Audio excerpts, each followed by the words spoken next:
All right, good morning, everybody, and welcome to our January 2024 CHSAA Legislative Council meeting. It's great to see everybody again. At this time, if we could have everybody please rise for our national anthem. I'd like to welcome our singer from Highlands Ranch High School, Junior Annie Roth. Oh, say, can you see by the dawn's early light what so proudly we hailed at the twilight's last gleaming, whose broad stripes and bright stars through the perilous fight o'er the ramparts we watched were so gallantly streaming, and the rocket's red glare, the bombs bursting in air, gave proof through the night that our flag was still there. Oh, say, does that star-spangled banner yet wave o'er the land of the free and the home of the brave? Great job, Annie. Thank you, Annie. That was amazing. Wow.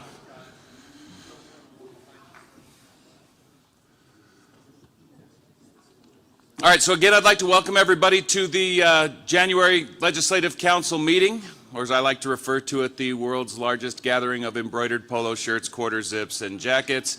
It's great to see everybody. My name is Ryan West. I am humbled and proud to serve as the president of the board of directors for CHSAA. I'm the principal at Inglewood High School, and just honored to be here. Hopefully lead this without messing up too bad today.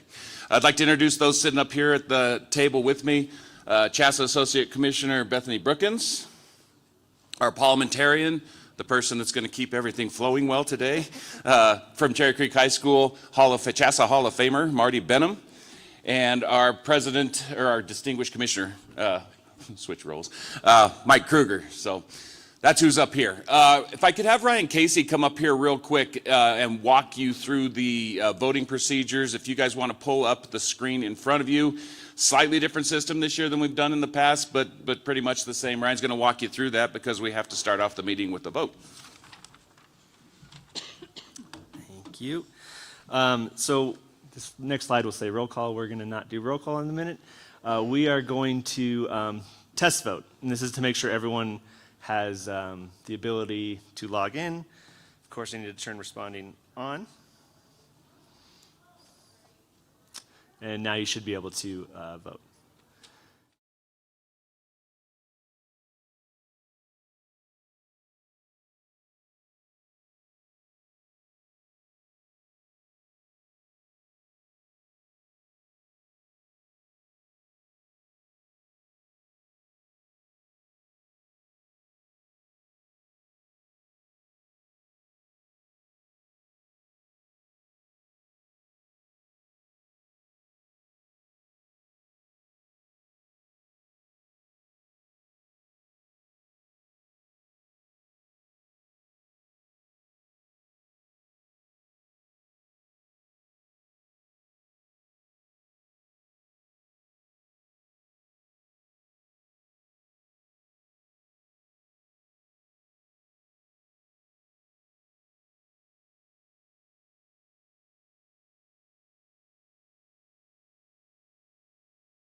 This time, Bethany Brookins is going to come up here to do roll call.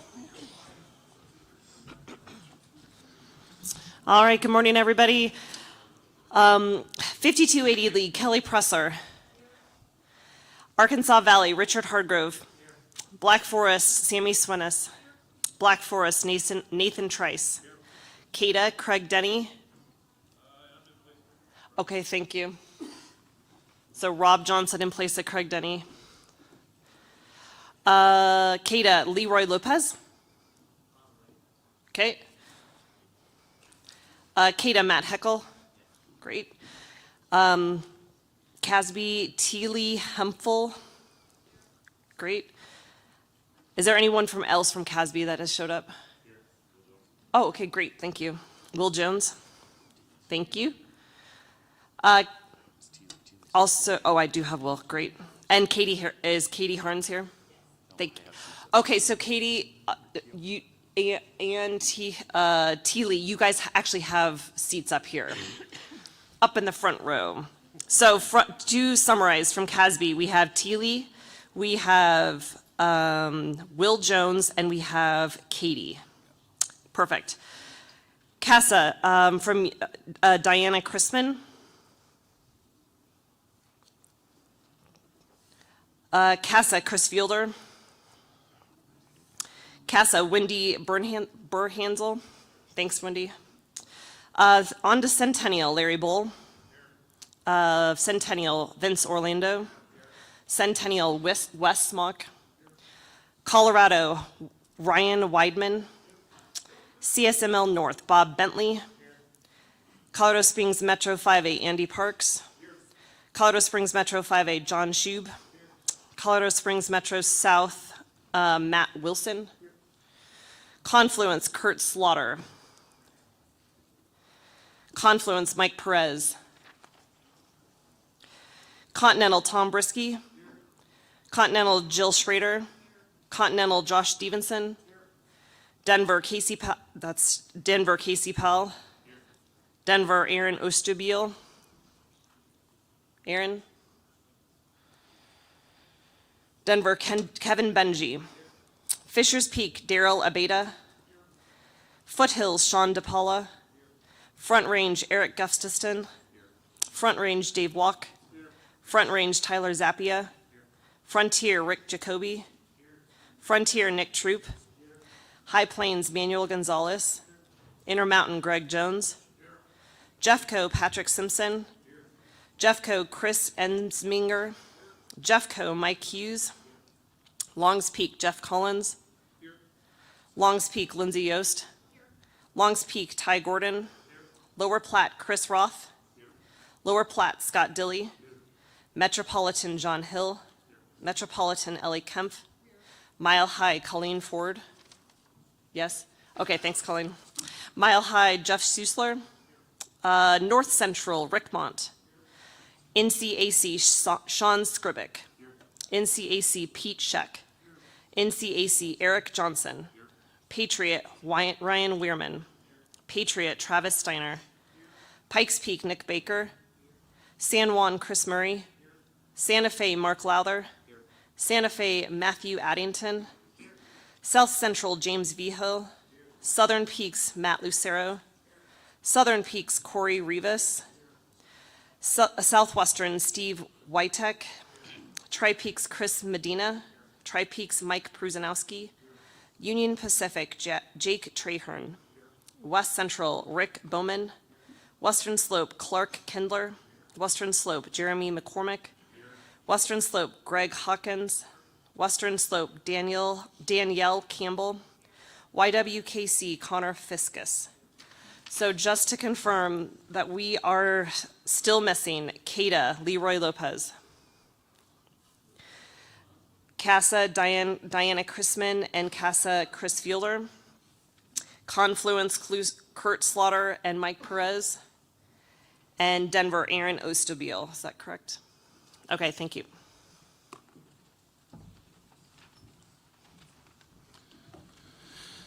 Thank you, Bethany. So before we can get started on business today, we have to go back and approve the minutes from the April 18th, 2023 Legislative Council meeting. Do I have a motion to approve the minutes from April 18th? When we do voting procedures, if you could hold up your name placard and then yell out your first name and the league that you're from. That way it's easier for me I don't have to use my bifocal technology to see what some of the name cards say in the back. Greg from Intermountain, with the motion, second. Okay, Wendy from CHSAA. Any discussion? Seeing none, let's go ahead and vote. So they're putting in voter information, so we might just want to give 30 seconds. Okay. Sorry, should have done that earlier. Go ahead and enter your voter information.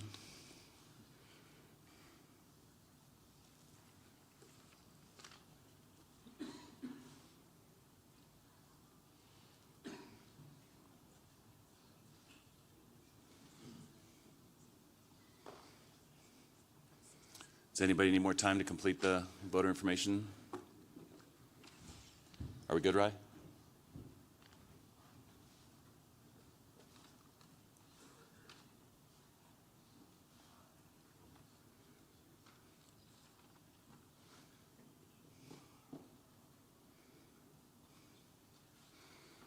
All right, now you can go ahead and vote.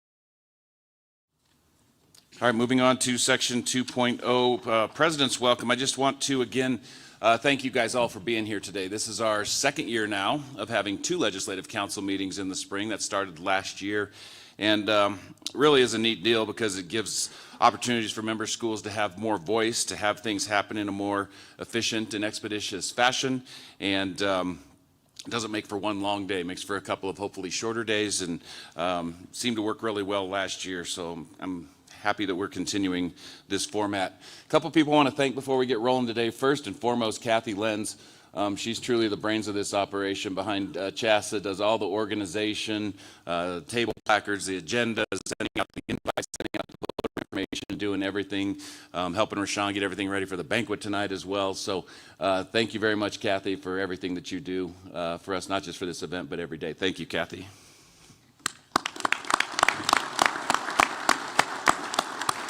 Speaking of the Hall of Fame event, that's tonight. I want to recognize Rashawn. With scheduling and stuff, we had to do it on the night after the Legislative Council as opposed to prior, as we've done in the past. But we're going to hope to get out of here somewhat quickly today so we can transform this room for the Hall of Fame banquet tonight. So there are still tickets available, right? If you're interested in coming tonight, there's a few tickets left. So see Rashawn or any CHSAA staff member if you're still interested in attending the Hall of Fame celebration tonight. Also wanted to recognize the CHSAA staff just for an amazing kickoff to the school year, an amazing fall semester and fall sports season. You know, we got back to where we saw record numbers attendance-wise in softball this year.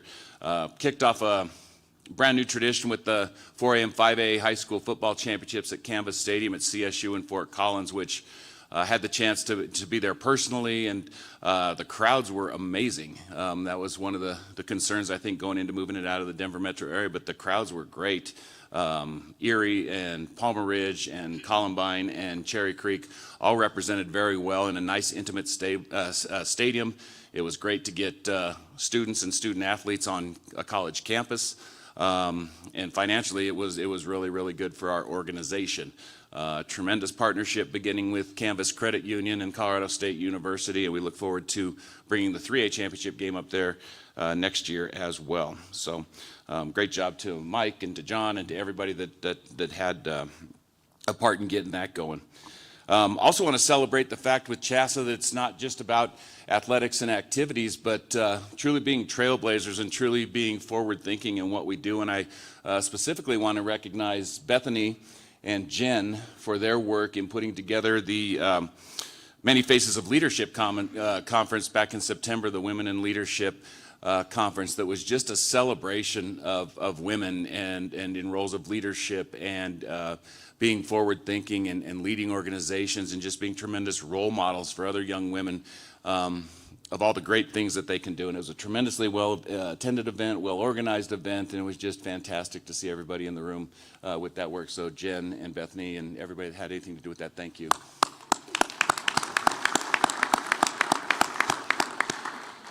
And then I would just want to lift up Mike now, beginning his second year as commissioner of our organization, and just continues to do some great work rolling out things this year. The Coffee with the Commish program has been great. I've had a chance to get on several of those and see many of these same faces get on there and just have a chance to sit back and talk and just have open discussion and dialogue and build relationships around.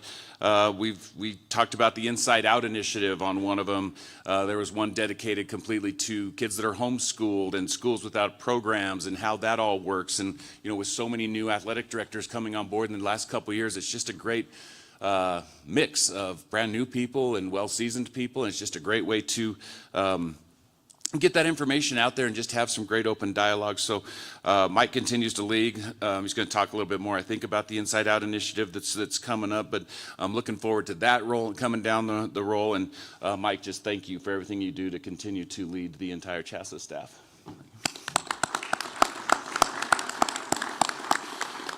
I want to recognize CADA and the importance of having such a robust and impactful professional organization for all of our athletic directors across the state.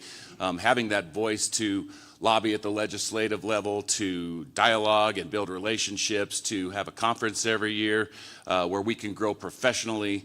CADA truly is a great organization. The outreach events over the last couple of weeks, we had the phone call, the Zoom call that we had last week was a good chance to go through all the items on today's agenda and get any questions answered, and even had a little bit of discussion to clarify some things, and just those types of dialogue and interactions are great. So thank you, CADA, for the outreaches and all your support, and Matt and everybody with CADA, thank you guys for everything you do. And then finally, just all of you, you're amazing. And what I can speak from a principal's lens is that there's not a high school building in the state, in the country, in the world that would run without a good athletic director, a good activities director, someone that takes on that interscholastic piece, champions all the work that goes around them, from organizing to scheduling and doing all those things. And the time that you guys put in just goes, I think, so underappreciated sometimes. And I want you to know from a principal's lens how much you are appreciated, and that we can't do the work without you. And your role is very, very important, and don't ever think otherwise. You're the hardest working you're the hardest working people in your buildings. And there's no doubt about that. So thank you guys for everything that you do. For those of you that are sitting at the blue tables here in the front that are part of the Legislative Council, thank you for giving the extra time to this association. I know that this is a very busy time into January. You're looking at schedules for the next 2-year cycle. You're looking at getting your schedules finalized for the spring, some of you, and some of you joining new leagues or different leagues and building those new relationships and stuff. So it's an extremely busy time, but so thank you for giving some time today for this. You are the authority of this association. You are the people that establish the bylaws and the rules of the association. You're the ones that are vested in this body. As a board of directors, we act as an advisory panel to Mike and to his staff and those sorts of things, but you are the ones that truly make decisions, that change bylaws and change playing rules and those sorts of things. So very, very important. I appreciate you all being here today and giving your time for this. So thanks for the due diligence that you also do in preparing for this meeting. I know all Zoom calls and in-person meetings and getting together, how are we going to vote on this, how are we going to vote on that. It's not something we just show up and do. It's something we actually put thought into. So thank you all for the diligence with which you do that. So that's about it. You guys don't want to hear me talk anymore. We will take a break about halfway through, but if you have something personal come up, you need to take a phone call, whatever, just please step out of the room to respect that process, but also understand the importance of your votes and what those do. So I'm not going to keep you chained to your tables for 3 hours. We will take a little bit of a break here. So with that, I'm going to bring up Mike Kruger with the... Oh, I'm going to bring up Marty first, and she's going to explain procedure.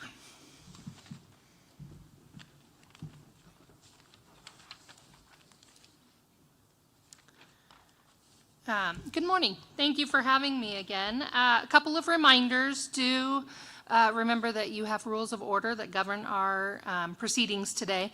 A league may not second its own motion.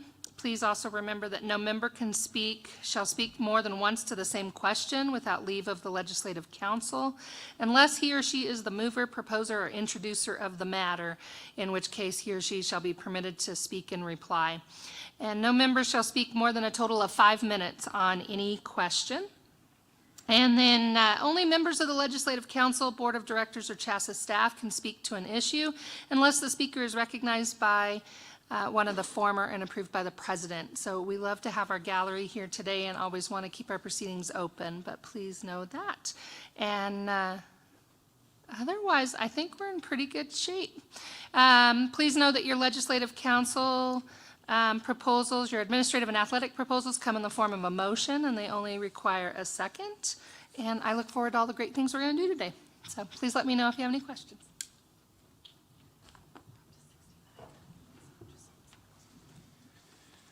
Thank you, Marty. Good morning. Ryan mentioned Bethany and Jen's Many Faces of Leadership Women's Summit. They kicked off that day with a nice session of yoga. We're not going to do that this morning.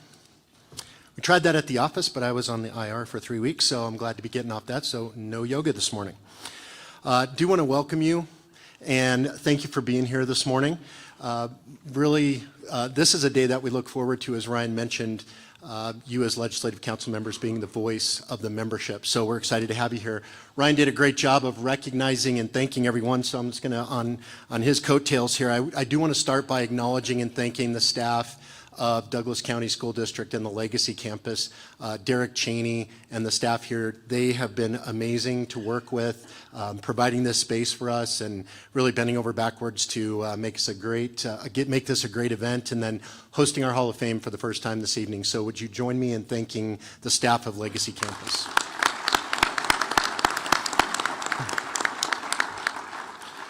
I also want to thank and recognize Ryan for the job he's done in his first year as president. This is his first Legislative Council meeting, and he is going to do amazing. He's already off to a great start, but he took over in July for Luke, who finished his term, and Ryan really picked up where Luke left off and has continued to build upon a very successful, effective Board of Directors. He's led us. He has been a confidant, someone I can call with questions, and when I've got concerns, he's always available. And really, I can't express enough the amount of support that we feel from Ryan and the role that he serves as president. So Ryan, I want to thank you and recognize the great work that you're already doing. So thank you. Along with that, I want to recognize our Board of Directors. If you would, please stand really quick at your chairs. Along the tables here, yeah, go ahead and stand. It'll stretch your legs out a little bit. This is the Board of Directors that leads this organization symbiotically with you as a Legislative Council. So please join me in thanking our Board of Directors for the great work that they do. Jim Flanagan, please be seated. Thank you. You're welcome. I also, as Ryan did, want to recognize the CHSAA Group and President Jason Wilkins. We've enjoyed an incredibly strong partnership with CHSAA and the great work that that group is doing to serve our athletic and activities directors across the state of Colorado. Exceptional leaders who really are passionate and committed to making sure that we are doing everything we can do to not just provide training and education, professional development, but support for athletic and activities directors, and as Ryan mentioned, a job that's incredibly difficult, but also critically important to the success and culture of a school building. So CHSAA, Matt, Leroy, Rob, everyone here, Mike, the whole team, Jason, for the work that you guys are all doing. We really value that partnership and feel like we're walking in lockstep with you to support our primary stakeholders. So CHSAA, thank you very much.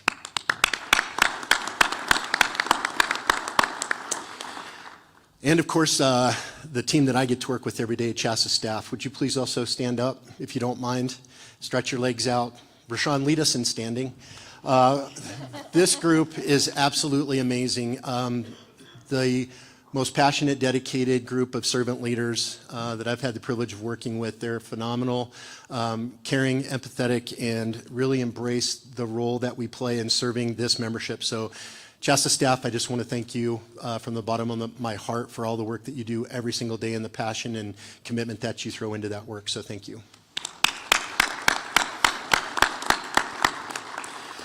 And also Kathy Lenz, thank you for all. Ryan hit the nail on the head with the brains behind the outfit. Most of you know that's true because you talked to Kathy well before you talked to me, and 99% of the time you don't have to go any further. So she takes care of me every single day, takes care of our membership, and really is responsible for the logistics of getting this very crucial and important meeting put together, as well as taking care of our board of directors. So Kathy, thank you so much.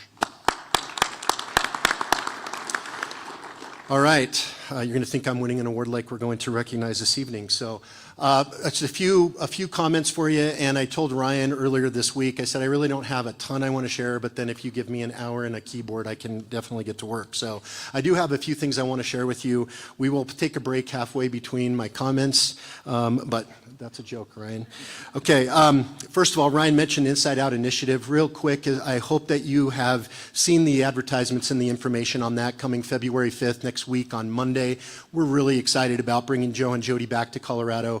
We piloted that program in 2015. They have continued to grow and be hugely successful. That program is still based on the same foundational principles of the Inside Out coaching process, but I can honestly tell you that how it has grown in leaps and bounds in terms of the resources, support, and approach to how they provide those resources is incredible. So there is no cost to schools at any time for this program. It's fully funded by the NFL Foundation, supported by us and the Denver Broncos and CADA, and we're super excited to kick that off next week. Again, no cost to you through the entire program, but the leadership version of this, we will also have a cohort follow-up for those of you that attend on February 5th, and also anyone that cannot attend on February 5th will be restarting another cohort in the following 6 months. So really excited about that. I want to invite you to join us there.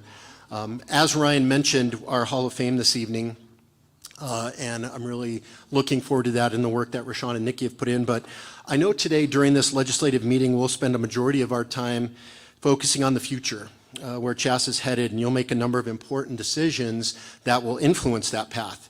As we spend that time today looking forward, later this evening, we will be celebrating our past as we induct a new CHSAA Hall of Fame class.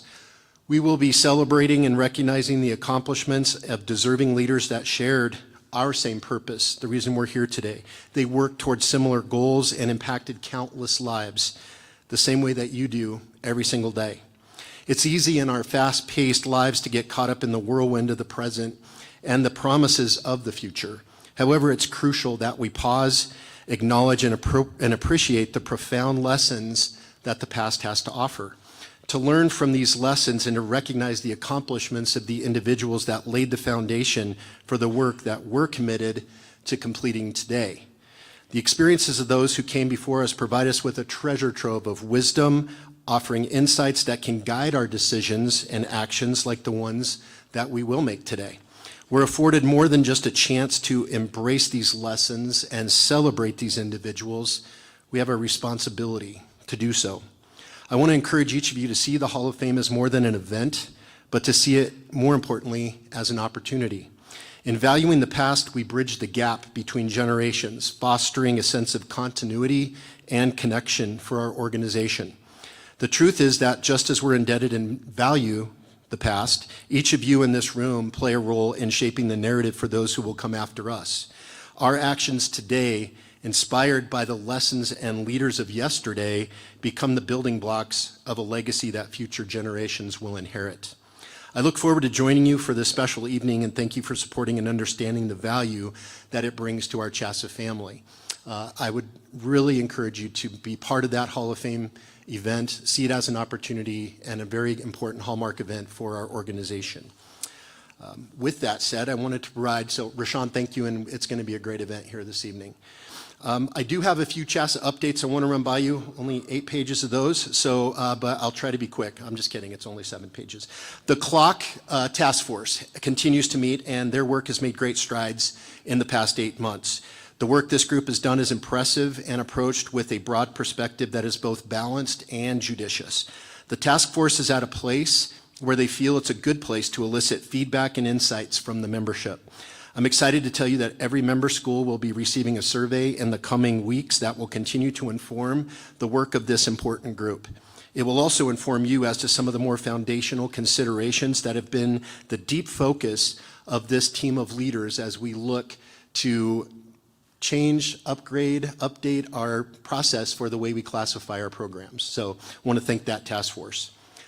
Continuing to build upon our strategic priorities throughout 2024 and also as we begin to look forward into 24-25, we remain committed to the many initiatives that we've undertaken this year, and we look forward to building upon those successes, but also toward the development of new programs and initiatives that will assist us in fulfilling the vision we have centered on those priorities. We will continue to focus our efforts in developing coaching education initiatives that support the crucial work being done by these dedicated leaders, as well as continuing efforts to streamline processes and procedures in an effort to support our athletic and activities directors and the demanding tasks that already fill their plate. We will continue to expand and grow initiatives like the Many Faces of Leadership, our Women in Leadership development efforts, and our BIPOC Leaders Network.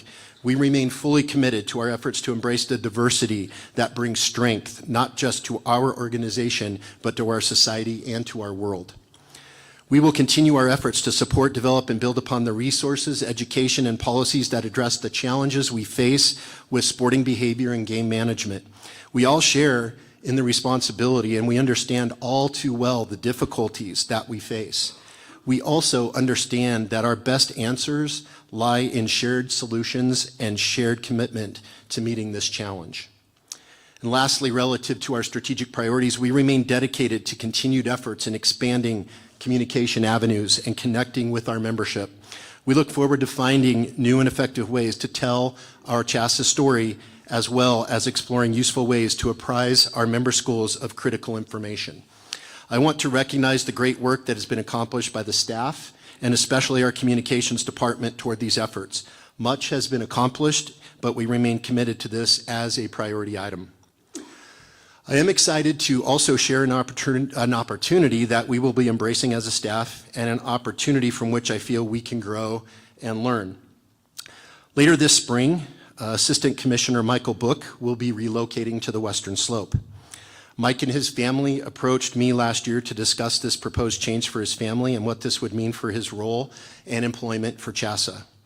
After careful contemplation and thoughtful consideration over a number of months, I approached the staff, especially Monica, toward the end of the last school year with the idea that we could utilize this as an opportunity to evaluate the possibility and efficacy of having a member of our CHSAA staff family located outside the metro area of the Eastern Slope. Obviously, this is a vast area of our state, from North Park and Steamboat Springs to Ignacio and Dove Creek. We wanted to know if we could evaluate this as a way to assist us in serving and facilitating the needs of this vast area of our membership. I'd like to commend both the CHSAA staff and the board of directors for their ardent support in embracing this idea and this opportunity as we pilot this effort. Mike will serve as an excellent liaison and provide a direct touch point for our numerous member schools in that region.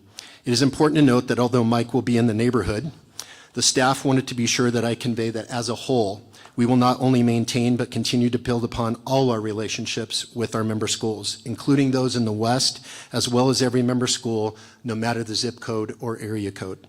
We look forward to learning and growing as Mike makes this move with his own family, but also with his CHSAA family. Lastly, as we begin the important work that presents itself before all of you today, I, as well as our staff, have strongly communicated the fact that we, the CHSAA membership, are a membership-driven organization. Our legislative council is the perfect illustration of how that is evidenced. The conclusions and decisions that you make today will set the path for our staff and for each of our 367 high schools. It's not only an important role that you play, but it's a role that is essential to the effective functioning of our organization. Each of you, along with our board of directors and our committees, represent the voice of our membership. With that said, I stand before you today with a deep sense of humility, pride, and purpose as we gather here as a collective force of member institutions, each with its unique identity and goals. We are not just a network of schools. We are a community of educators, leaders, and visionaries who have dedicated themselves to shaping future generations through their involvement in co-curricular activities. In the tapestry of our organization, each school is a distinct thread, contributing its own colors and patterns to create a rich and vibrant whole. It is the diversity that makes us strong, and it is this unity that defines our shared purpose. Today I want to talk to you about the importance of preserving our individuality while recognizing the undeniable power that comes from standing together for a greater cause. As member schools, we each bring something special to the table, a unique approach to education, a set of values that guide our actions, and a community that is the heartbeat of our institutions. It is crucial that we protect and celebrate these individual aspects, for it is this diversity that fosters innovation and enriches the educational experience for everyone. However, in our pursuit of individual excellence, we must not lose sight of the larger picture. We're not isolated entities. We're part of something much larger, a collective force capable of driving positive change on a broader scale. Our shared purpose is like a North Star guiding us toward a common destination, the advancement of education and the betterment of society, all of which take place on the fields, courts, stages, and classrooms upon which our kids perform and compete. In the face of challenges and uncertainties, we must remember that our strength lies in our unity. We can protect our individual interests while acting in harmony for the greater good. It's the ability to strike this delicate balance that will define our success as an organization. Our music festivals actually start next month. Rashawn reminds us of that. We're starting music festivals next month. And to employ what I feel is an appropriate analogy as I thought about that, it's just like the instruments, or just as the instruments in an orchestra who can maintain their distinct sounds while coming together to create a symphony. We too can harmonize our efforts for a collective impact that transcends individual needs and goals. Let's embrace the power of collaboration, understanding that when one school succeeds, we all succeed. Let us foster an environment where ideas can be shared freely, where expertise can be leveraged collectively, and where the success of one becomes the inspiration for many. Together we can create a tapestry of excellence that not only showcases our individual strengths, but also highlights the beauty that emerges when those strengths unite. Together as member schools within this organization, we are more than the sum of our parts. Let's cherish the uniqueness that each school brings, understanding that our collective strength lies in our ability to appreciate and leverage our diversity as we unite around our shared purpose. By doing so, we amplify our impact and contribute to something truly significant. Thank you for everything you do and for the work you will do here today. I wish you the very best during your deliberations, and I want to sincerely thank you for allowing me the honor and privilege of serving you as commissioner of this incredible membership family. Thank you. Yep. All right, you're stuck with me for the legal report. The JV legal team here. Alex is unable to be with us today. He was with us yesterday at the Board of Directors meeting. We graciously and happily inform you that we don't currently have any big legal updates for you, which is always a good thing. Alex is not busy. We are super excited about that. I still call him and chat with him quite often, and Alex is an incredible confidant and mentor to me. And his institutional knowledge is beyond words, to be honest with you. So I'm very grateful for him. We will be working with Alex in the coming months to do a bylaw review project from a legal perspective. So Bethany, myself, and Alex will be teaming up to go through our bylaws, looking specifically at a number of bylaws just from a legal perspective to see if there's anything in there that can use updates, which we know that definitely is the case. Things that may or may not be placed in the appropriate sections, some of those items. So with Alex's legal background and institutional knowledge, we want to take advantage of that. So nothing to report on the legal side of things here in January. We hope we will be reporting the same thing in April, and we hope to not keep Alex busy. So that is the legal update, and I will turn it back over to you, or actually Sarah, right? Okay. Our finance director, director of finance, chief financial officer, whatever Sarah Vernon-Bruner is going to present on the budget. And I want to recognize Sarah also for the approach she's taken in the last year and a half toward presenting our budget. We wanted to present it in a way that really made sense to membership, really transparent, and let you know exactly where our finances are as a membership organization. So Sarah, thank you.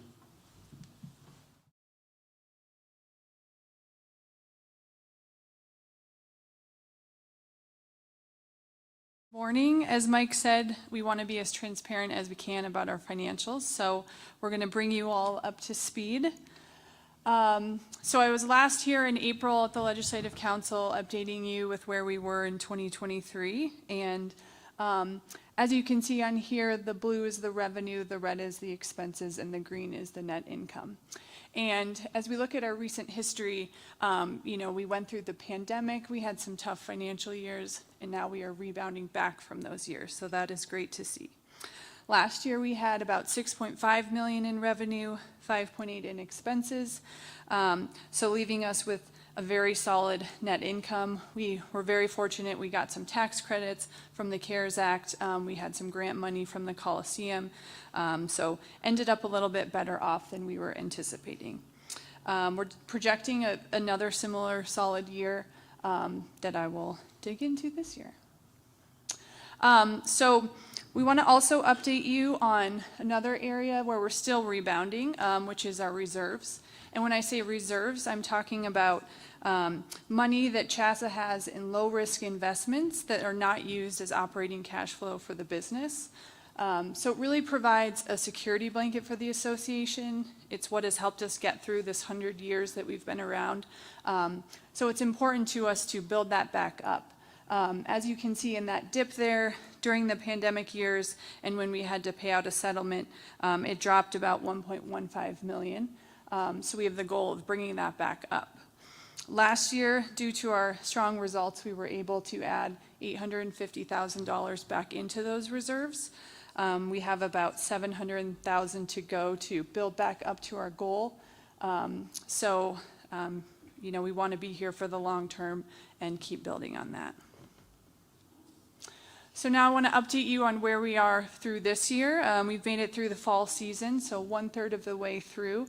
So this is through December. Overall, our revenue of $3.2 million, expenses of $2.6, and then a net income of $635,000. So you can see visually the actual on the left.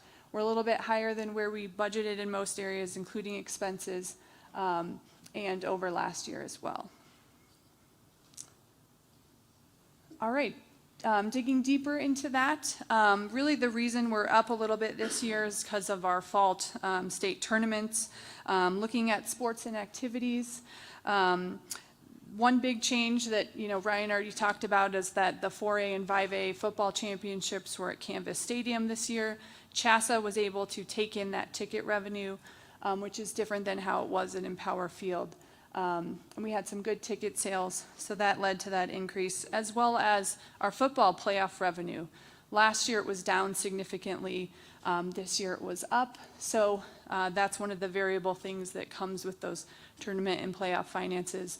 That's where, in the sports and activities, is where you see that income coming in. For our other sports, really ticket sales were pretty similar to last year. A couple sports were up, like softball, spirit, soccer, but pretty close in the other sports. So membership fees, as the year goes on, sports and activities will overtake the percentage of revenue, but membership fees provide that really stable base for us that we can count on, budget, and we're fortunate to have that. Corporate and partnerships, a number that looks down compared to last year, but as we book them through the rest of the year, through our new corporate partner, TPG, we should be up better off than last year. Courtesy cards provides a pretty stable income for us. Programs right on track. Officials, we earned a lot of new officials last year, so keeping them on board so our registrations are still up. And then miscellaneous income. This includes interest. So because we were able to add to our reserves, and make some few adjustments in our investments, we have earned additional interest income, which is what we're seeing is why it's exceeding our budget. And then going through to expenses, they are up about 4%. I'm sure you're seeing increases in your expenses, obviously with the increase in officials. We're seeing that too. Personnel, pretty much right on track with our budget. That includes for us benefits and para and whatnot. Sports and activities, through that first season, as I mentioned, we've seen increases with trainers, wards, food, workers, really all areas. And while we tried to budget properly for that, we've seen some additional increases there as well. Operating expenses, pretty on track. As Mike said, our legal expenses are down. Last year, we had made some investments in our office with technology. We're always looking to see, what operating expenses we can look at. This year, we changed IT companies and cut our expenses in half there. So we are always trying to be very fiscally responsible with that. Committees is up a little because CHSAA had to host the Section 6 meetings for the NFHS. So we had some additional expenses there. And everything else pretty similar to last year. So really, all in all, we're in a good position as we go into winter season as well as spring, and I shall update you in April as the year progresses. So I lastly just wanted to touch on our membership dues and participation fees, since I know you're voting on that today. This shows a nice 10-year view of where that's been over time. There's been small increases over time. This year we proposed through the budget committee to freeze the fees again, so this would be the third year with the same fees. You guys will be voting on that today. So thank you. Please reach out if you ever have any questions. And now I'm going to actually pass it to John Hill, Athletic Director at Colorado Academy, to speak on behalf of the foundation. Well done, John Hill. That's a tripping hazard right there. You move that TV up. Thanks, Sarah. Good morning. My name is John Hill, as she mentioned, and I'm here representing the foundation today. My hope is by now that you know or are more familiar with the foundation and how impactful it is to students across our state. As a reminder for those new this year, the foundation seeks to provide opportunities for the membership, but more importantly, the foundation seeks to provide opportunities that enhance the experiences for our students. So we support initiatives that are outside the typical scope of the CHSAA. The foundation hosted our annual golf tournament at Arrowhead Golf Course this past August, and brought in $15,000. Last year we had 60 golfers, and I'm proud to say that we exceeded that and had 124 golfers in attendance and 15 sponsors this year. Thank you to those that attended. For those that were unable to play this year, we hope to see you at this year's tournament, once again hosted at Arrowhead Golf Course. More details on that to come. As a reminder, when scheduling games, please keep in mind to utilize your foundation games. 100% of the proceeds goes to the foundation. We've raised nearly $9,000 this year from foundation games. To date, we currently have $215,000 in total assets, which, as I mentioned earlier, will go towards improving student experiences. The foundation is hosting the silent auction at the Hall of Fame induction ceremony this evening with a ton of great items to bid on. Some of these items include sports memorabilia, game tickets, food and drink options, golf packages, jewelry, it's Valentine's Day is coming up, and a KOA iHeartRadio studio tour. All of the proceeds will go directly to the foundation. Finally, I'd like to thank the foundation board, John Hafley, Liz Carey, Doug Ottewell, Wendy Dunway, Hal Kay, Mike Kruger, Larry Bull, Kurt Wilson, Dick Cotty, Sarah Vernon Bruner, and Jen Roberts-Ulrich. This group of individuals is committed to the initiatives that benefit our students. Thank you for your time, and we hope to see you this evening. Yeah. Thanks, John. To go back to you? Yeah. Okay.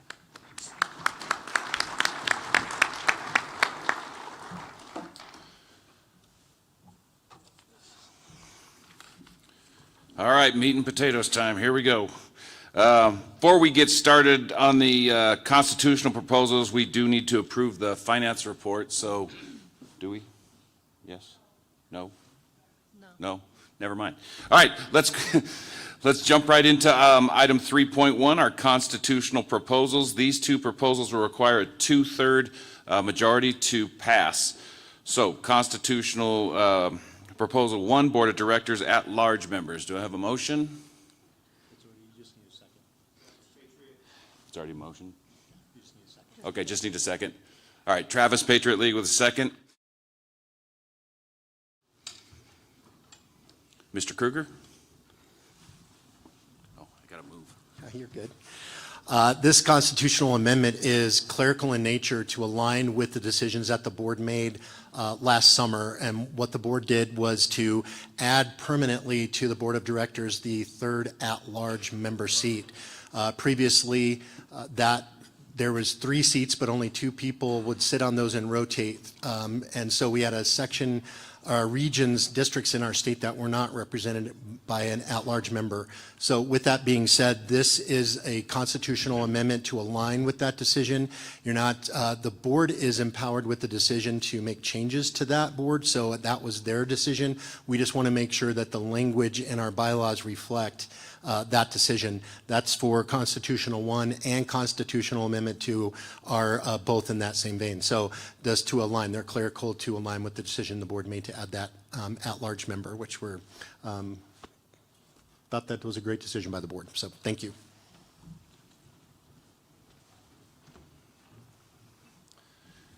Any further discussion? Just an update too, we're up to 71 voting members that are present, so if you're watching the little number down there in the corner. All right, hearing no further discussion, we'll go ahead and vote at this time on constitutional amendment number 1, or proposal 1.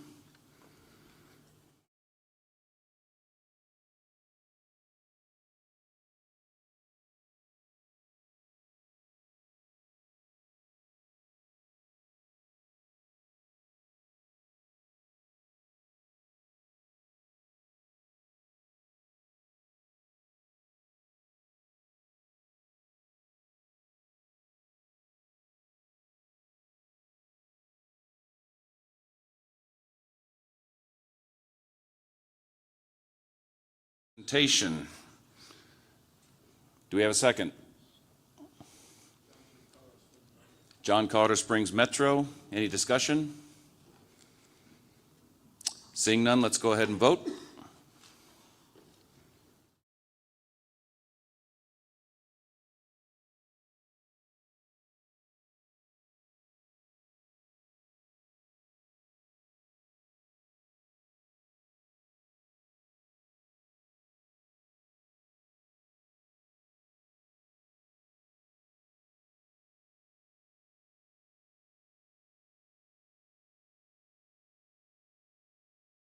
This is 69-1.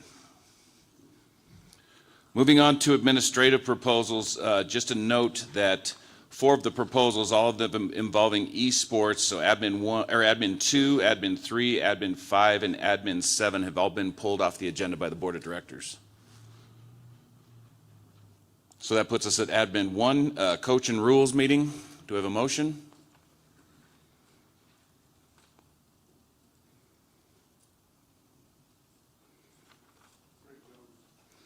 Craig, Intermountain, thank you. Second?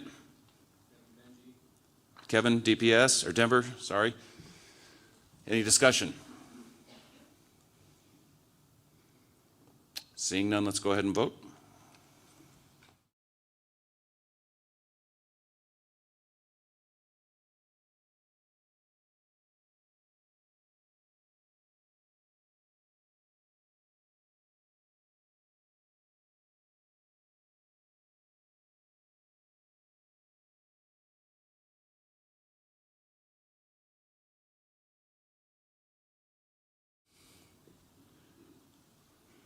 I forgot to clarify too that these just need a majority vote, not a 2/3 vote, and they only need a second. Admin 4, cooperative programs. Do we have a second? Andy, Colorado Springs Metro, thank you. Any discussion? Seeing none, let's go ahead and vote.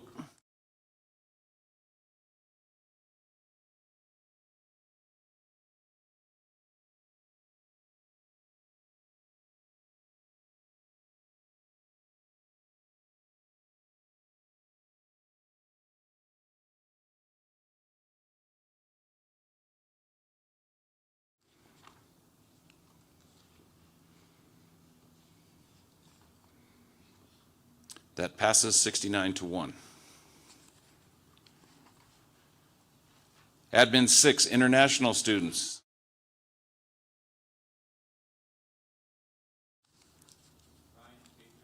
Ryan Patriot League, thank you. Any discussion?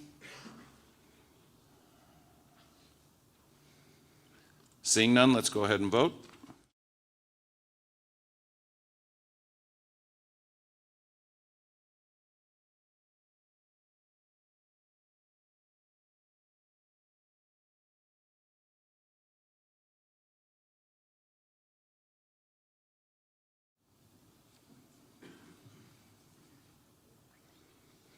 That passes 69-2. Last administrative proposal, spring practice dates, move up a week. Do we have a second?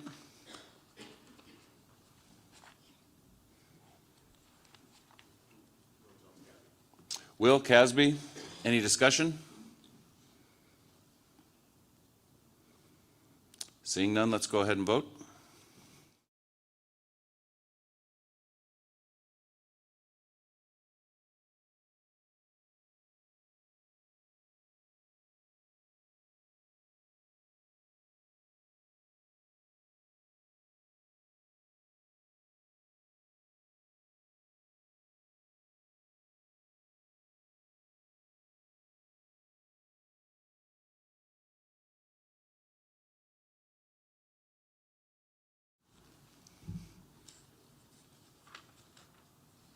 Moving on to our two athletic proposals. Athletic 1, football. Please, we need a motion in a second, right? Just a second on this one. Admin 1, football. Matt, Colorado Springs Metro. Any discussion? Athletic 1, sorry. Discussion? Seeing none, let's go ahead and vote.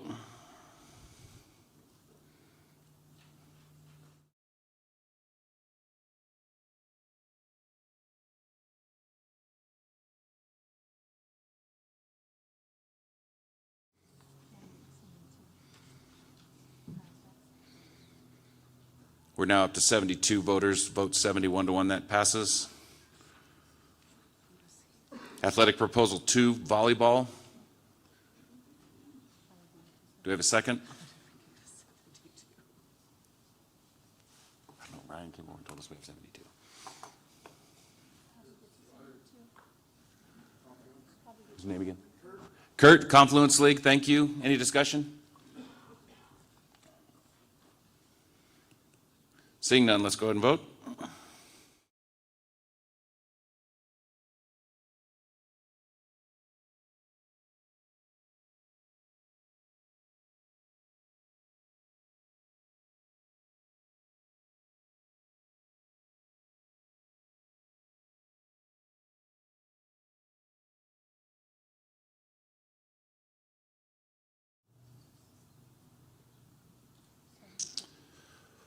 By a vote of 43-29, that motion fails.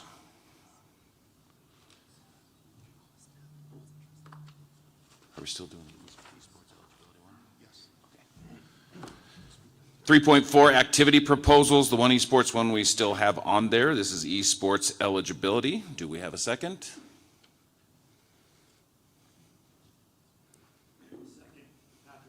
Patrick Jeffco, second. Any discussion? Mr. Kruger?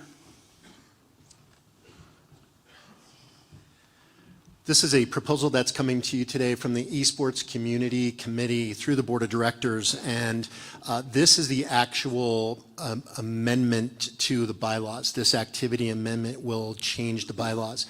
The Board of Directors, in evaluating the other amendments that were pulled earlier that you saw, were not technically bylaw changes. Those were clarifications, exceptions, notations that do not require votes. They're clarifications. So if this one wouldn't pass, the other ones wouldn't necessarily even be needed. They obviously wouldn't be needed.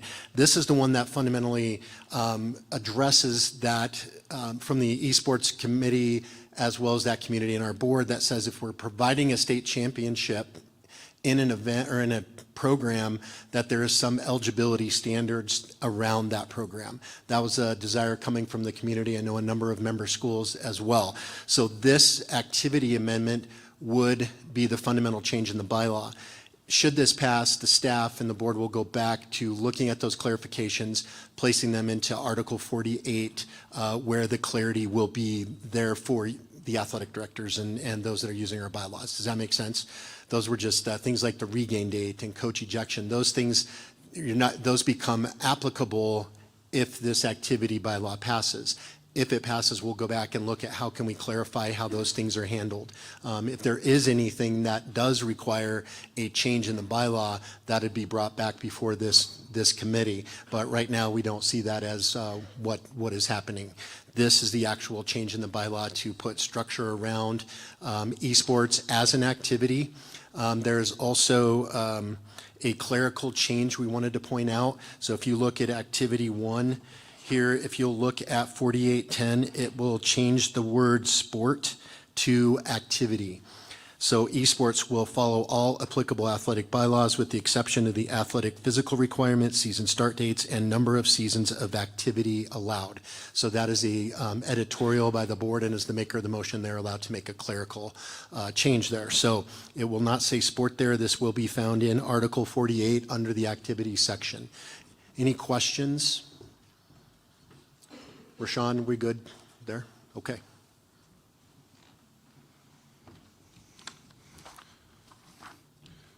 Okay, so no physicals for esports.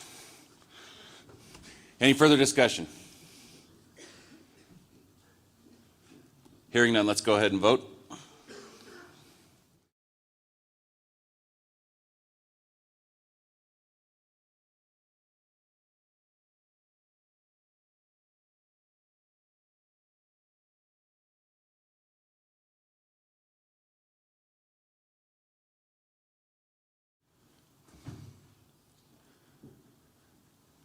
(57 to 13), that passes with 1 abstention.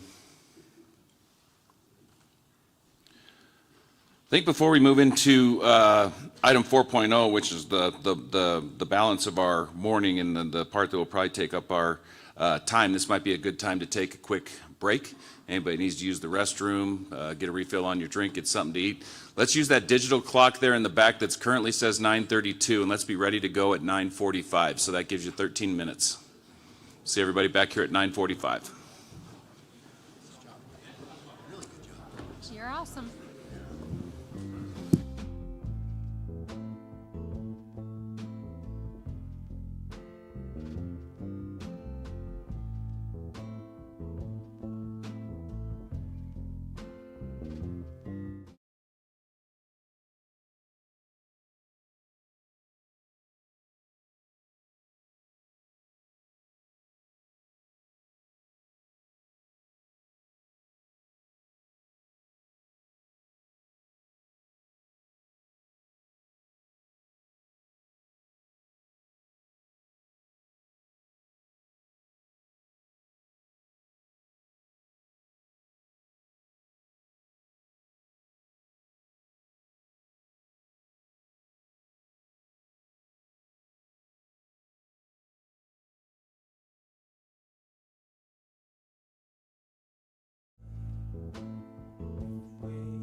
This is the 2-minute warning. Do my referee officiating out here.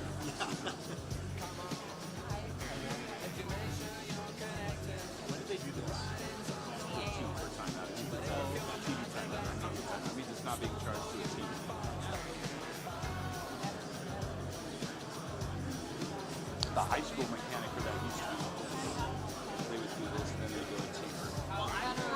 I got this view here of like a heavy, cute heel, not too high, but kind of high, and it got all landscape stuff on the wall. DCSD, Like yes. I wanted to dress up for the awards, and it's like, that is the kind of shoe that you great, and you put on the last hour, and I was like, I know. It's hello, all in lowercase letters, and the E is a 3, and then capital DCSD. I know. Like, it is. I don't know how I It's been the same public password for 10 years. Since my kids have been in school district.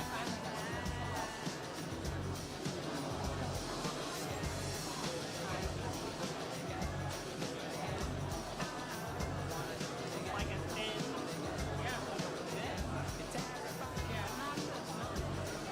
About like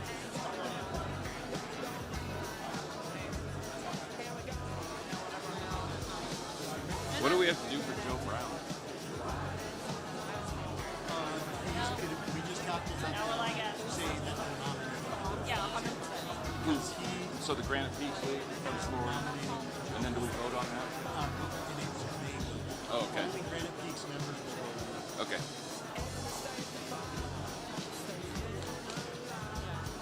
And then that's it. Well, and my niece. All right, let's get ready to rock and roll. Let's head back to our seats, please.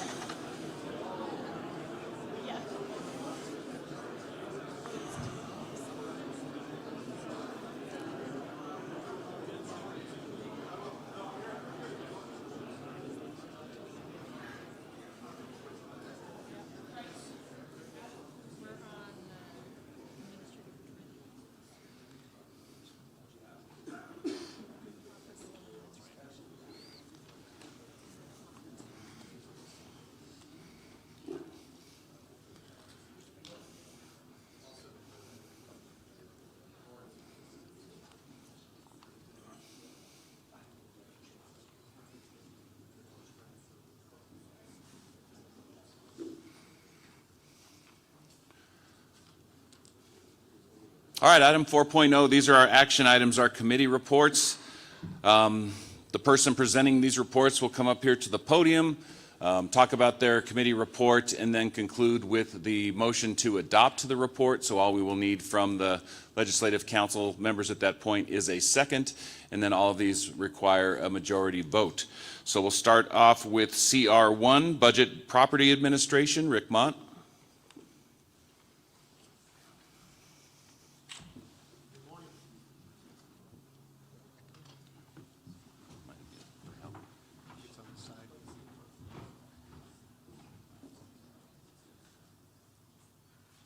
All right, good morning.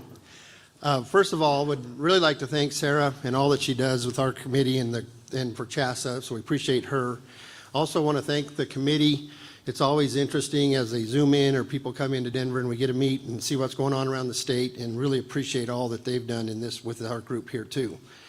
Our major change is really not a change, because we are hoping that you pass that we maintain the same fees as we've had the last couple of years. Again, trying to help with the increased cost of officials, maybe changes with shot clock or things, and other increasing fees. So with that, I would like to make the motion to approve the Budget Property Administration report. Thank you, Rick. Do we have a second?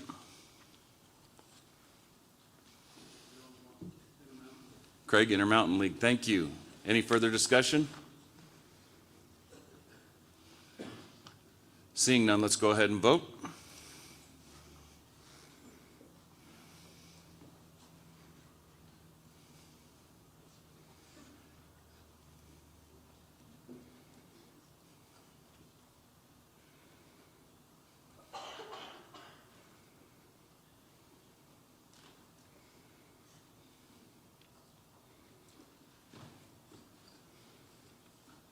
That passes unanimously. Thank you. CR2, Classification and League Organization Committee, Clay Alba.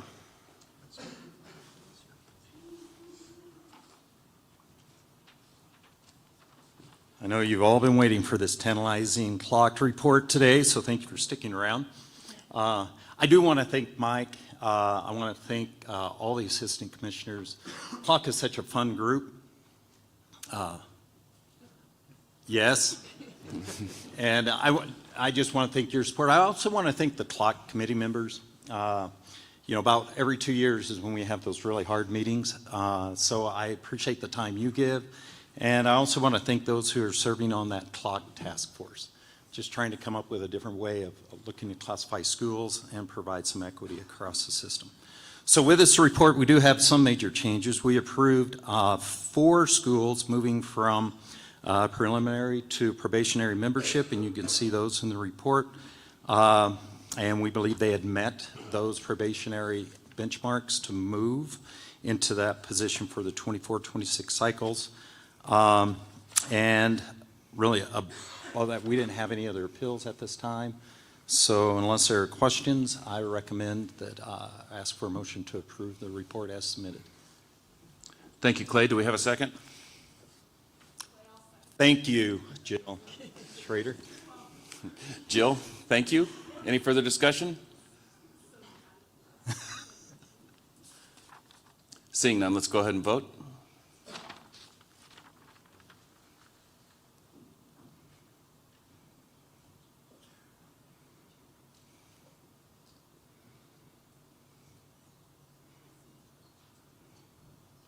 Are we still at 72?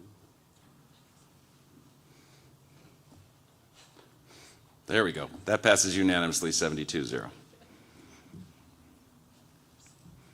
Okay, CR3, Coach Education and Registration, Jesse Shawcroft.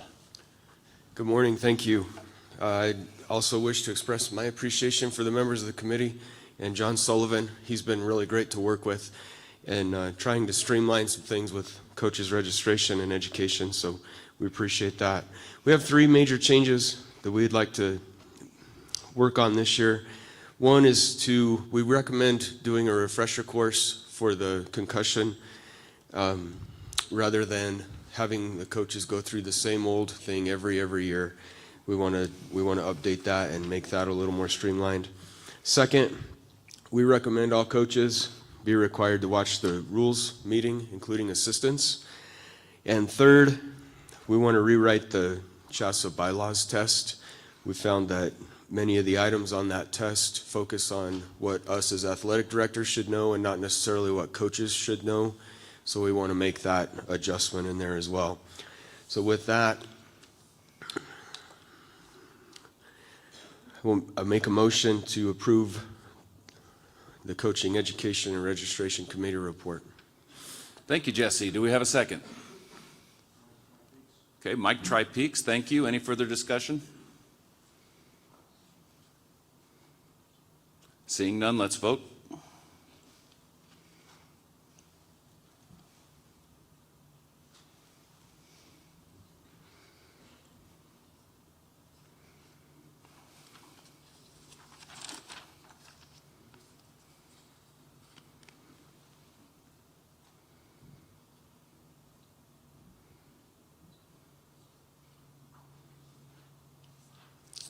That passes 71-0.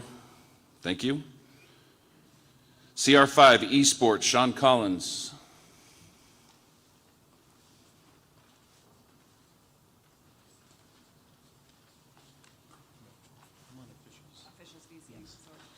We just did esports. CR6, officials fees.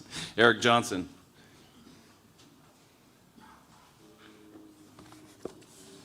Good morning, everybody. It's nice to be able to be up here to report on officials' fees and actually get to talk this year. So, did want to thank the members of the committee for all their hard work. We've had a lot of good discussions. I think this first year of the increased fees across the board for officials was met with some apprehension, obviously, but we've seen some great uptick in the numbers of officials across all of our sports. So we want to thank all the membership for the work that you are doing to continue to work through that. And we will continue to work with you as we move into years 2 and 3 of the adopted report from last year. The major changes within the report this year structured around a cross-country fee increase around regional tournaments, where officials had come together and spoken about the need to assess an additional fee for those events because you're in many cases hosting multiple regional events akin to hosting different games. The committee had good conversation with that before the report came out. Subsequent to the report being issued, we've had additional conversation and would like to clarify a few things. So I would like to recognize Ty Gordon from the Longs Peak League that we can speak to this. I'd like to recognize Kevin Clark, athletic director, athletic director for Thompson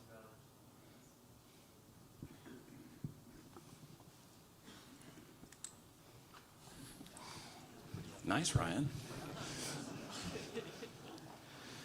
Good morning. I'm about to be the most unpopular track and cross-country official probably ever, but the reason we're moving to have this scratched from the committee report is essentially track cross-country officials have worked hard over the years to get a base fee put in place.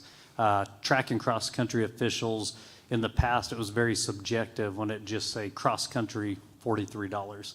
Did that include, 2 varsity races? Is that 4 races? So it's very subjective. So we now have in place this school year a base fee of 4 hours, and any additional hours over the base fee after 4 hours is a $20 per hour.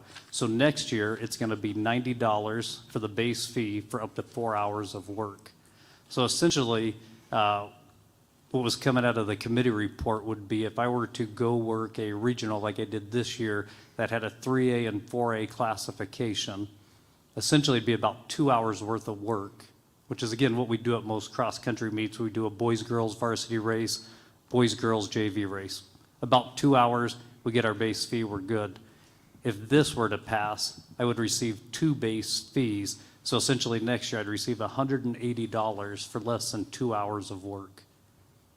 The base fee covers, multiple regionals. We don't have that delineation. It makes no difference if we call it a regional, a JV, or a varsity race, and I would actually move that regional races are actually easier to officiate because they're smaller fields. So for that reason, asking Eric to scratch that from the committee report.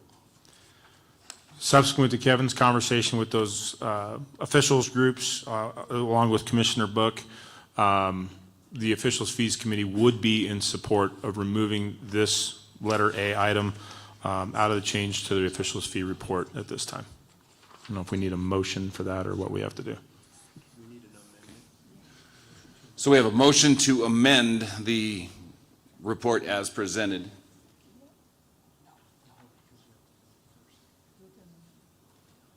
We would need a second on the amendment, and that would need to pass with 2/3. Dave from Front Range League, thank you. Any further discussion on the amendment to modify the cross-country portion? You ready, Ryan? Okay, so that we're voting on the amendment to the report as presented to scratch the cross-country as presented. Go ahead and vote.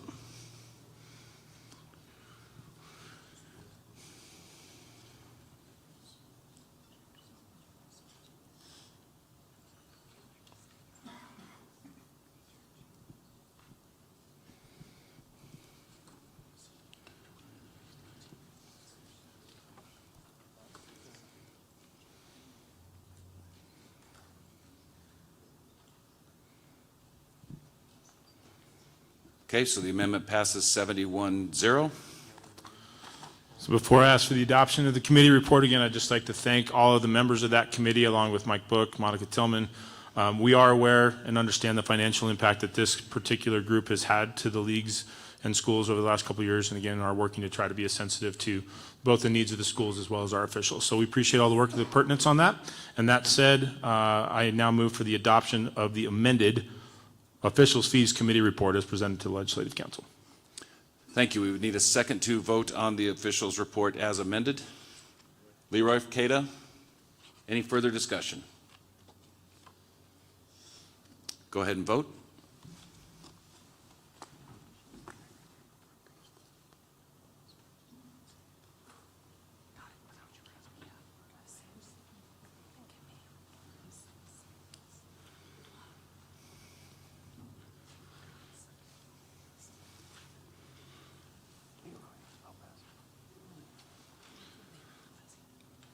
Okay, that passes 70-0. Thank you.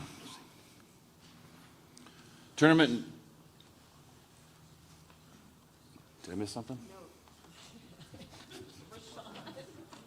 Sean's jumping the gun. Tournament and playoff finance report. Paul Kane. All right. First of all, I'd like to thank the committee members and Sarah for her leadership. We met several times this fall and into winter, looking at some different ways to change how we currently operate the playoffs and the financials for postseason. Being a part of a membership organization, obviously CHSAA needs their money to operate. If you were to look at a 5-year average, about $500,000, just under $500,000 comes in on the tournament playoff and finance committee reports. What we're looking at doing is changing that and not having any kind of guarantee for traveling schools and opening up some options for schools that are hosting events. It breaks my heart going to a postseason basketball game where you're used to seeing large crowds and energetic gyms, and because we're charging our kids, a lot of them don't come. So this would open up some opportunities for schools to decide on how and who they and what they charge for schools coming in. To offset this money, what we're proposing is a membership due based on your boys basketball classification, ranging from 1A to 600 all the way to 6A of 2,600. This brings in the needed money for CHSAA. Like I said, mentioned before, it eliminates the playoff guarantee, but it also allows some flexibility for schools on how they treat the postseason. If you looked at last year's regional wrestling tournaments, 85% of them lost money last year. If we change the format to what we were proposing here, on average, there'd be a $5,000 profit. And the way I look at it is if you're hosting a regional wrestling tournament, you should make some money because you're putting the work into it. And so this is a philosophy change. Now, if you do host a one-on-one event, and I think much like football, if there's a net proceed of over $1,000, there's a 25-75% split to the visiting schools, and that would be done on an honor system. And it changes the way, right now the teams that are in the playoffs are subsidizing this money, and now this would go to across the membership. So is there anything, before I make a motion, Mr. Kruger, or anything you want to add to that? Let's wait till you get the motion in a second. Okay. So I would make a motion to approve the Tournament Playoff and Finance Committee report as presented. Thank you, Paul. Do we have a second? Ty from Longs Peak. Further discussion? Mr. Kruger? Just a reminder, as staff and board, we are non-voting members. It's this body that will make this decision today. And so a few things I want to clarify. I was lucky enough to sit in as just a fly on the wall during these budget meetings, the TMPF committee getting together and talking. And I realize from my chair, but also from sitting in your chair, that there was a number of years that this was a charge of the TMPF committee for many years. I remember lucky enough to have Paul Kane overseeing some of my stuff, but concerns about filling out tedious reports and trying to figure out formulas and having to chase each other down sometimes to get playoff reimbursements.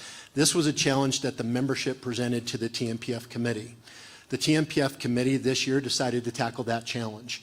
They met numerous times. They studied copious amounts of data. Things that I want to point out is this is a structural and fundamental change to the way that we've done things. There are going to be impacts on each of you in some way or another. Some of those might be positive, and certainly some of those might be costs that we're not currently embracing. This is a different approach. So it's a different way of looking at it. I do, and I think even the folks that, as we've talked through outreaches and on a number of meetings and sitting down one-on-one with a number of folks that are concerned about some of the impacts, those folks are also very appreciative of the work that this committee did. Regardless of how this turns out, this was something that this committee tackled. I do want to really stress to you that TNPF is about 5 to 10% of our organization's operating budget. That money is not a one-to-one where you say, well, we made this from the postseason playoffs, and so that goes to cover all the costs associated. It's not the way that works. This money that's raised in TNPF goes into the larger general fund that helps our organization operate, right? So this approach is more of a cost share because we are a membership that is a benefit share approach. We all benefit from the organization. We also share in the cost. That can mean that those costs can change from year to year. No funds will change as far as they come into CHSAA. This committee took 5 years of averages, including the COVID years, and whether we have a great year in TNPF and you raise a lot of fees or funds from that, CHSAA wouldn't, under the current system, would benefit from that. When we have a down year and there's not as great a TNPF returns, then we suffer from that a little bit. Our organization does. What this is doing is taking the average of what the membership has provided to our organization and said this is the average. So from this point, if this passes, no additional funds go to CHSAA. So if you have a great year in regionals and postseason is wonderful, you will reap the benefits of that as a membership. And a school, an individual school, and an individual district. If there's down times and we don't do as well, those are going to also be felt. We know that costs have continued to go up. It is challenging. It is costly to host these events. And so what this proposal does is said to share these costs. Now there is a feeling in a sense that if my schools aren't there and I'm not participating frequently in postseason, that's not going to be a huge benefit to my schools. That is absolutely true. However, this is not a football proposal. This is a proposal that will spread across all sports. If you host regional soccer, if you host regional basketball, if you host regional whatever, volleyball, this should hopefully in some ways, things that you may not look to currently host, maybe this would change and we would encourage our membership to host these events. If you've deserved the right to host, should our system be one in which it costs you significantly to host that event, that's a decision that you need to make. Also, when it's difficult to find hosts for regional events or for postseason events by the staff, should we be a membership where we say, we need to try to find hosts because it's difficult to find someone to host because of the financial considerations. Certainly understand that. Regardless of whether this passes today, if it does pass, I think we all need to recognize that it's a step in a different direction, but a challenge that was given to this committee. Does it mean that this needs to be the finished product? I don't think we can anticipate all of the impacts until we've adopted it. It's fundamentally a different way of looking at it. Our schools are going to be impacted. I think in the same way that this committee took averages from the last number of years, 3 to 5 years, and said this is the best proposal that we can put forward right now. It is the different way of looking at it. It is a cost share, cost benefit approach, or a benefit approach with a cost share. Do we need to make adjustments to it? I don't have any fear, any doubt that the committee would continue to look at that. Another way, and the last thing I'll say is this. This is a way of, and Paul said it, this is basically, for all intents and purposes, a membership due. It is a membership fee. When you belong to the membership, you pay into that fee. Everyone benefits from that fee. That is the approach this is proposing that we look at. If you are in support of that, great. If not, then we can challenge this committee to go back to the drawing board. But I can tell you the amount of time and effort and data that they looked at.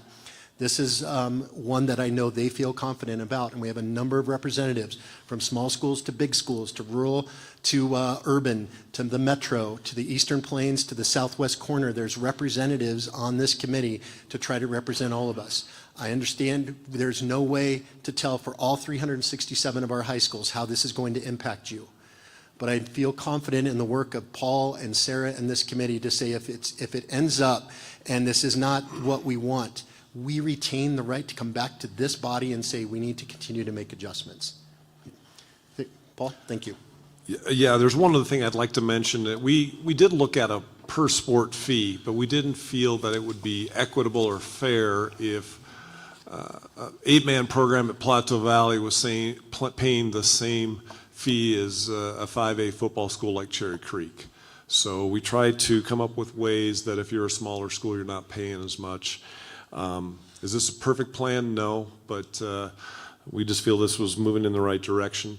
And as Mike said, we will be continuing to monitor this and evaluate if this does pass, what kind of adjustments we need to make.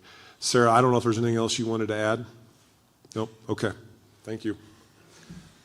Thank you, Paul. We have a motion and a second on the floor. Any further discussion?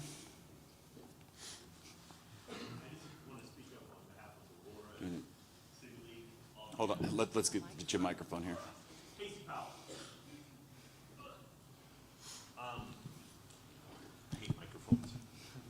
Just for the fact that I don't want it to be lost that this is a general fee for everyone, which it is when you make the playoffs.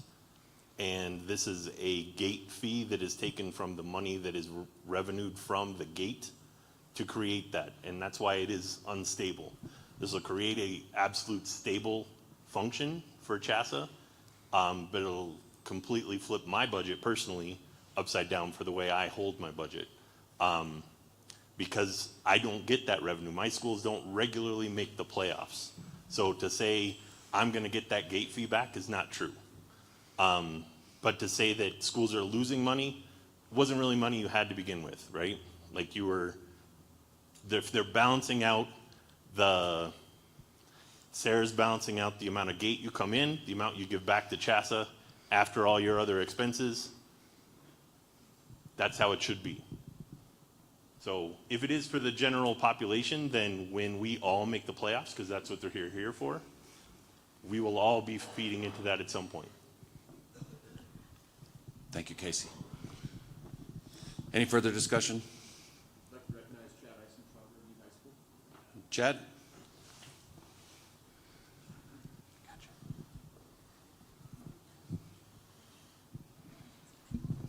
Eisen, I don't really need it, but I'll use it. Fundamentally, that is not correct. In fact, we do lose money when we host some of these events. So it is lost money when you take into the account of security cost, travel, and all those other functions. For the last 3 years, Meade football has had to travel to Durango for the state playoffs. We've lost money, and Ryan Knorr has lost money in Durango hosting us as a result of those costs. This gets rid of that system. It's an honor to get to make the playoffs in football and have to travel to Durango. We're comfortable absorbing that cost. It should not come at a burden. 3 years ago, we hosted Roosevelt High School in the state semifinals for football. I had almost $13,000 in revenue, and we lost money as a result of the security and all the other fees that went along with running that event. So in fact, we are losing money on these when my community, we had the right to host that event, got to keep zero of that revenue. This spreads it out. If you're successful enough to host one basketball, one football, or some of these other events, regional wrestling, it should stay within those communities that are putting in the work, the resources, and the time to keep that. I will also say, if your schools are not qualifying for the playoffs and stuff like that, that's our challenge as athletic directors, is to get the right people in charge, and it's not going to be easy in every sport. You have to have the right people in charge to get our team to the playoffs. With increased playoff formats, everybody has those opportunities across classifications with the ability to play up, play down, or stay where you are. So I would say, in fact, we are losing money, and it's a charge of schools to make sure we have those people in place, our teams into the playoffs to generate this revenue for those programs. Thank you, Chad. Any further discussion?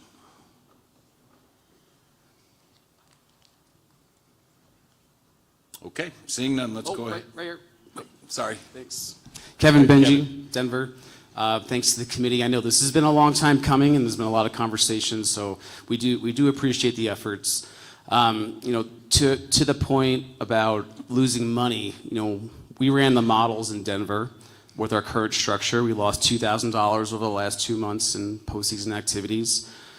With the proposed structure in the same events, we're now down $16,000, which is a loss of 800%.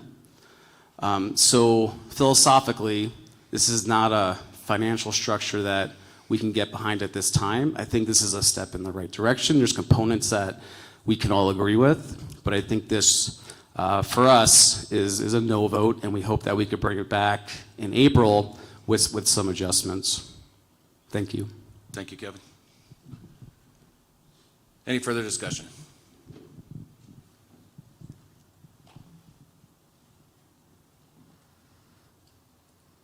Okay, seeing none, let's go ahead and vote.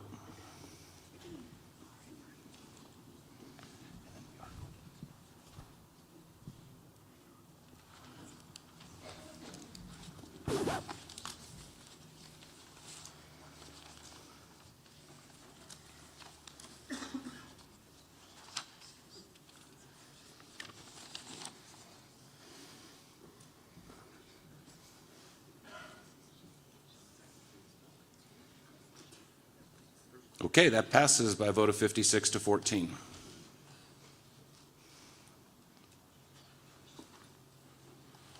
All right, now is esports. I'm sorry, I had it out of order on my agenda up here. So esports. Is it Sean Collins?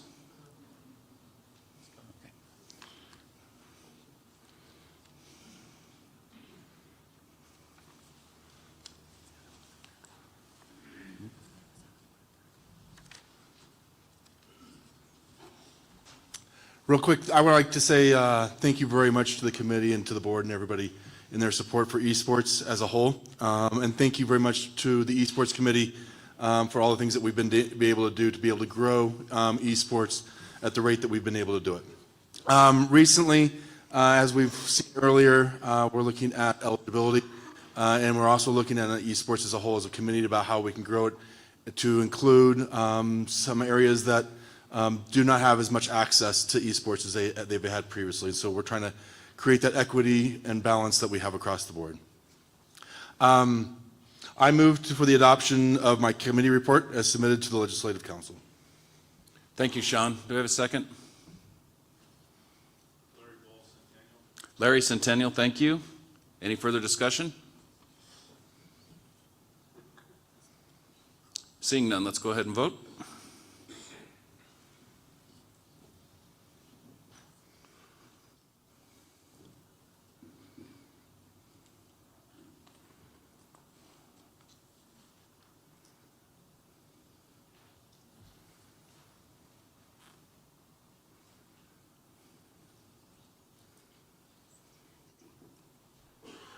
And that passes 70 to 2. Thank you. Thank you, Sean. CR10, music. Cynthia Eversole, Rashawn Davis. That's me. I was trying to get in here before TMPF, but didn't work. For music, I just want to make sure that I do say thank you to the music committee for their work. It has been awesome to open music back up. And this year we've got a few great things going. One, I want to thank everyone who is hosting festivals this year. We start out February 16th, which is really early for us at Coleridge with the Solo and Ensemble Festival. This year we also were able to add a mariachi festival, so I want to thank Skyline for hosting that in February. And then Fossil Ridge for hosting a show choir and a cappella this year. And so it looks like it's going to be a great year for music festivals. At this time, I'd like to move for a vote on the committee report. Are there no questions? Thank you, Rashawn. Do we have a second?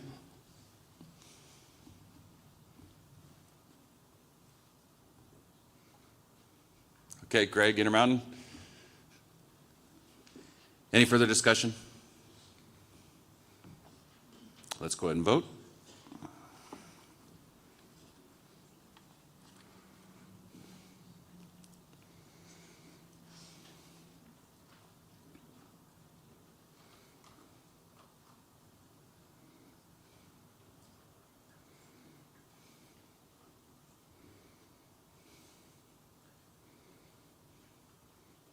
And that passes 71 to 0. Thank you. CR12, Student Leadership, Alice Stoneback.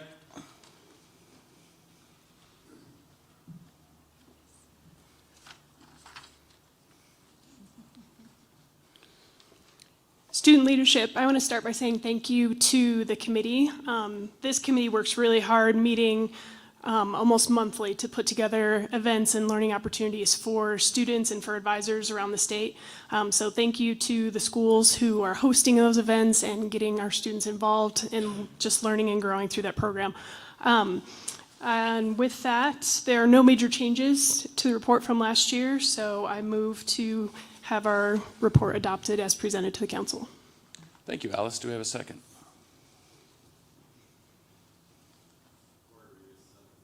Corey, Southern Peaks, thank you. Any further discussion? Let's vote.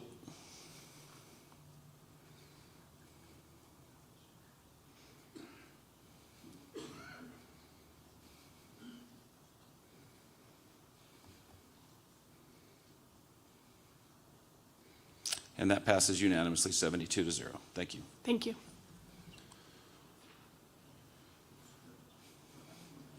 All right, CR 14A and CR 14B. These are, we're moving into our athletic committee reports now. This first one is actually not a new committee report, rather an amendment to an existing committee report. So before we can consider items CR 14A or 14B, we would need to reopen the basketball committee report that was approved by this body last spring.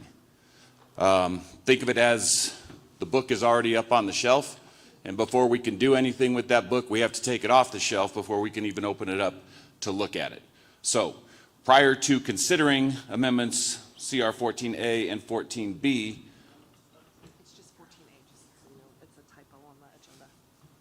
it's just 14A, typo on the agenda. But before we can even consider that amendment, we would need to vote to reopen the committee report that was approved back in last spring.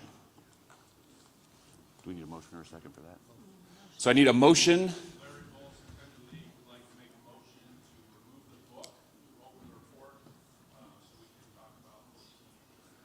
Larry's motioning to pull the book off the shelf. Do we have a second?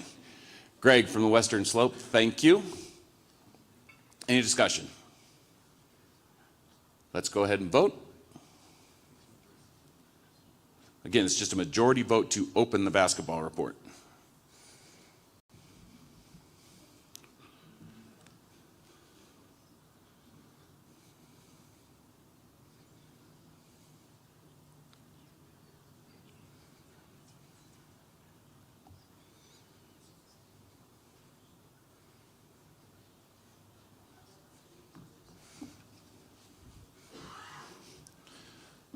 Okay, that passes 54-18. So we've now opened up the committee report from last spring.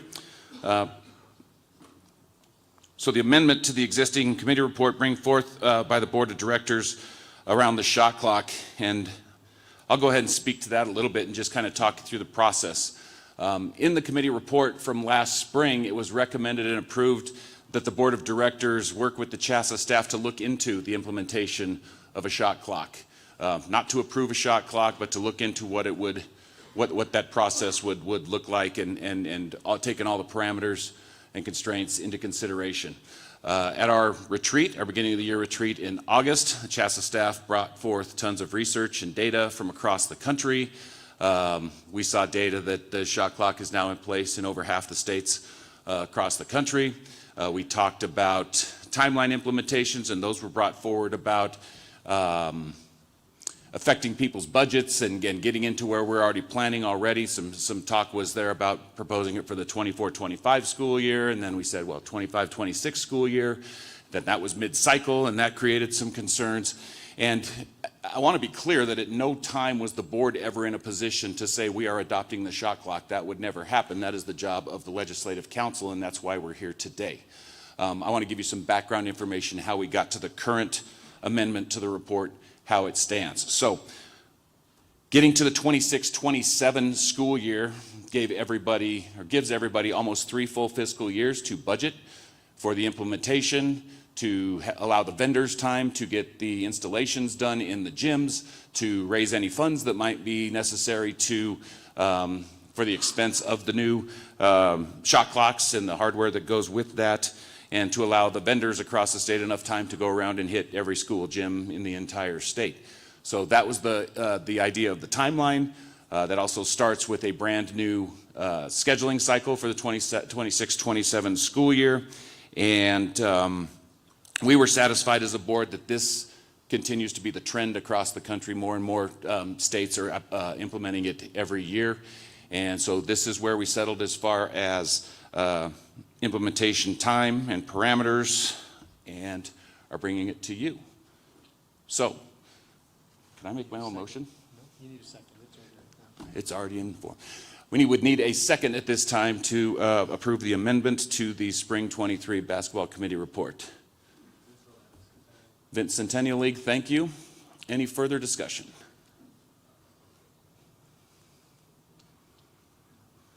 Ty, Longs Peak? I'd like to call Chase McBride, District Athletic Director of St. Mary Valley. Okay, Chair recognizes Chase. President West and Commissioner Kruger, just from our standpoint, we serve on the basketball committee, and we have difference of opinions for the shot clock within our own school district. Irregardless of that, what we most appreciate is the fact that the board was able to bring this to legislative council. Traditionally, and in years past, the board has mandated things on the schools that cost a substantial financial burden.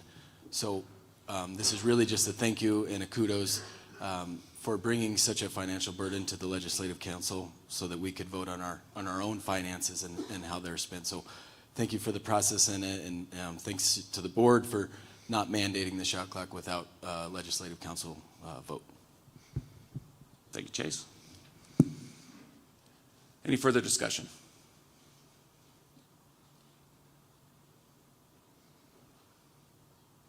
Seeing none, let's go ahead and vote.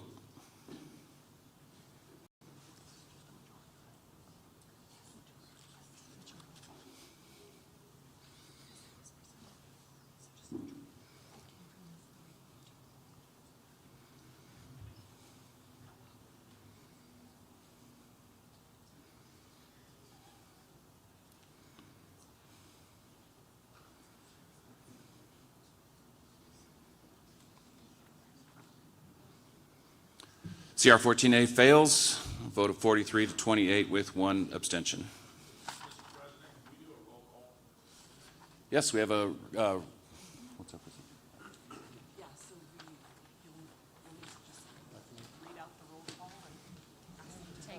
Do you want to do that?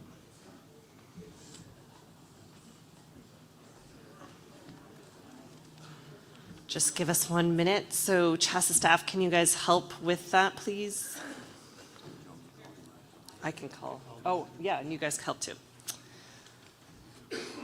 Okay. 5280, Kelly Presser. Yes.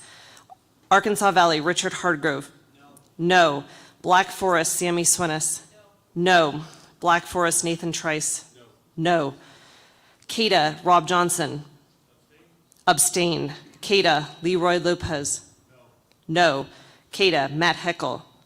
Yes. Casby, T. Lee Hempel. Yes. Casby, Chad Morinville. No. Casby, Will Jones. No. Casby, Katie Harms. Yes. Casa, no, they're not there. Casa, Wendy Burhansel. No. Centennial, Larry Bull. Centennial, Vince Orlando. Yes. Centennial, Wes Smock. Yes. Colorado, Ryan Weidman. No. CSML North, Bob Bentley. Yes. Colorado Springs Metro 5A, Andy Parks. Yes. Colorado Springs Metro 5A, John Schub. Yes. CSML South, Matt Wilson. Yes. Confluence, Kurt Slaughter. No. Confluence, Mike Perez. No. Continental, Tom Brisky. Yes. Continental, Jill Schrader. Yes. Continental, Josh Stevenson. Yes. Denver, Casey Powell. Yes. Denver, Ann Rice. Yes. Denver, Kevin Benji. Yes. Fisher's Peak, Daryl Abeda. No. Foothill, Sean DePaula. No. Front Range, Eric Gustafson. No. Front Range, Dave Walk. No. Front Range, Tyler Zappia. No. Frontier, Rick Jacoby. No. Frontier, Nick Troop. No. High Plains, Manuel Gonzalez. No. Intermountain, Greg Jones. No. Jeffco, Patrick Simpson. Yes. Jeffco, Chris Ensminger. Yes. Jeffco, Mike Hughes. Yes. Longs Peak, Jeff Collins. No. Longs Peak, Lindsay Yost. No. Longs Peak, Ty Gordon. No. Lower Platte, Chris Roth. Yes. Lower Peak, Scott Dilley. Yes. Metropolitan, John Hill. Yes. Metropolitan, Ellie Kempf. Yes. Mile High, Colleen Ford. No. Mile High, Jeff Schuessler. No. North Central, Rick Mont. No. NCAC, Sean Scribick. No. NCAC, Pete Scheck. No. NCAC, Eric Johnson. No. Patriot, Ryan Weirman. No. Patriot, Travis Steiner. No. Pikes Peak, Nick Baker. No. San Juan, Chris Murray. No. Santa Fe, Mark Lowther. Yes. Santa Fe, Matthew Addington. No. South Central, James Vigil. Yes. Southern Peaks, Matt Lucero. No. Southern Peaks, Corey Rivas. No. Southwestern, Steve Wojcik. Yes. Tri-Peaks, Chris Medina. No. Tri-Peaks, Mike Pruzanowski. No. Union Pacific, Jake Trahern. Yes. West Central, Rick Bowman. No. Western Slope, Clark Kindler. No. Western Slope, Jeremy McCormick. No. Western Slope, Greg Hawkins. No. Western Slope, Danielle Campbell. No. YWKC, Connor Fiskus. No.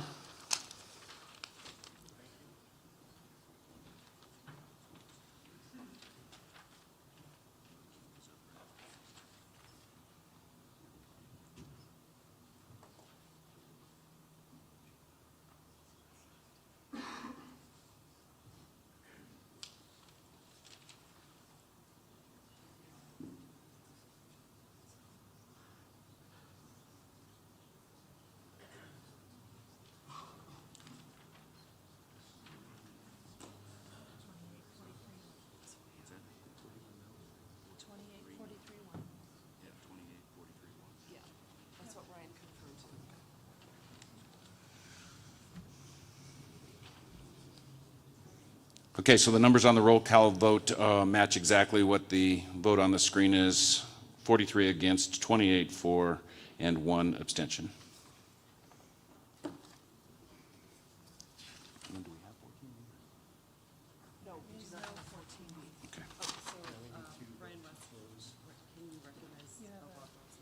I'd like to recognize Rob Johnson.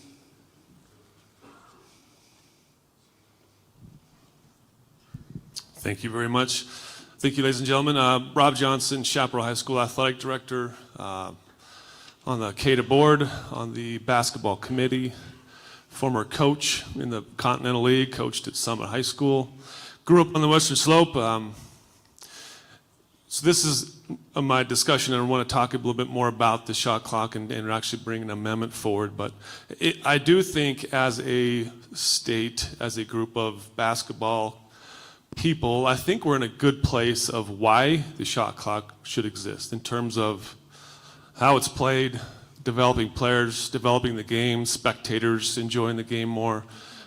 I don't think there's too much of an argument on that. You know, there's always some, but obviously the big things, the two big things are the logistics and the cost. So I get that. Actually, I think that people in our league would agree with that. And so I think what we're trying to look at here is and making an amendment to change the wording in the current proposal. The current proposal talks about all games. I think that's where the hiccup is. I think we need to change that to the varsity games only.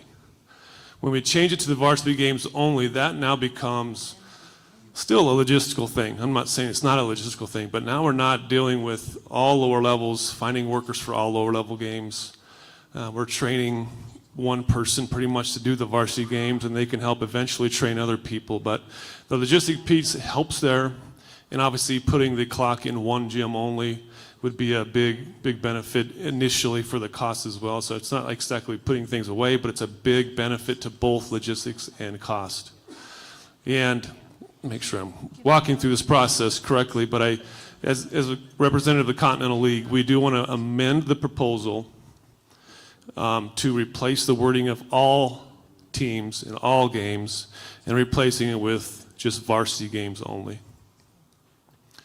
Do I need to ask for a motion for the amendment to the proposal?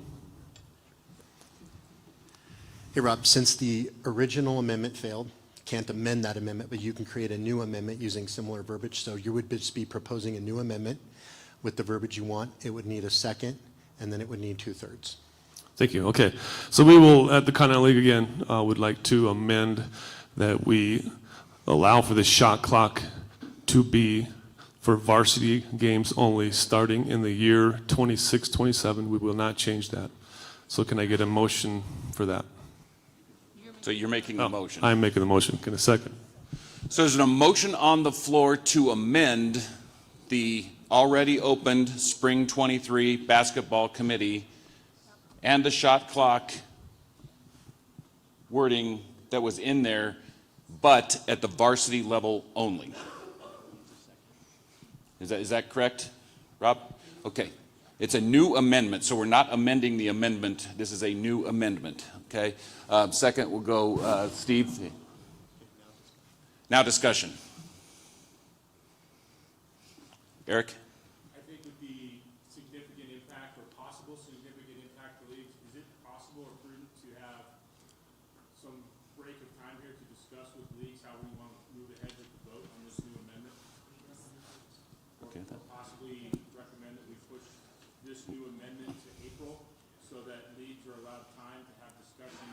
This is a significant amendment that is potentially financially very, very, it's a very, very important decision. I don't want to just rush through it. Yeah, we can do caucus. I think it's an important argument to have on both sides. And frankly, We have to amend both sides at this point. I just want to make sure, as membership, we are fully informed of all the possible outcomes of this, and I would ask for some time to discuss it with leagues. So 2 options available to you. You can request a caucus now, and we could do that, or you could request to table this amendment. The basketball committee would stay open and table this amendment until April.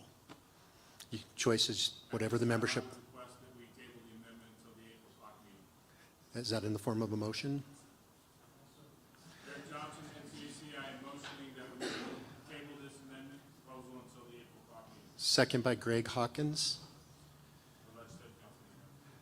So the motion on the floor is to table the motion made by Rob until a later date, till April. Understanding that the basketball committee report stays open. Yeah, discussion. So we will have an open basketball committee report from last year. You'll have a meeting coming up in March. 2 weeks. With the basketball committee meeting. Then you'll have another basketball committee report coming from that meeting.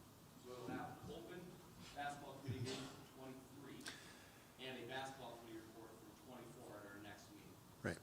So what I would, Mike's exactly right. So what you do have the option of doing is just voting no on this amendment, closing the 23-24, and then or you could still caucus, or vote no on the amendment, close the committee report, challenge the basketball committee to come back with something in the 24-25 report reflective of the shot clock. That's probably the better of the options, to be honest with you. I just don't want to influence your desires there. Yeah, Travis. I hear what Mike is saying, I hear what Eric Johnson is saying.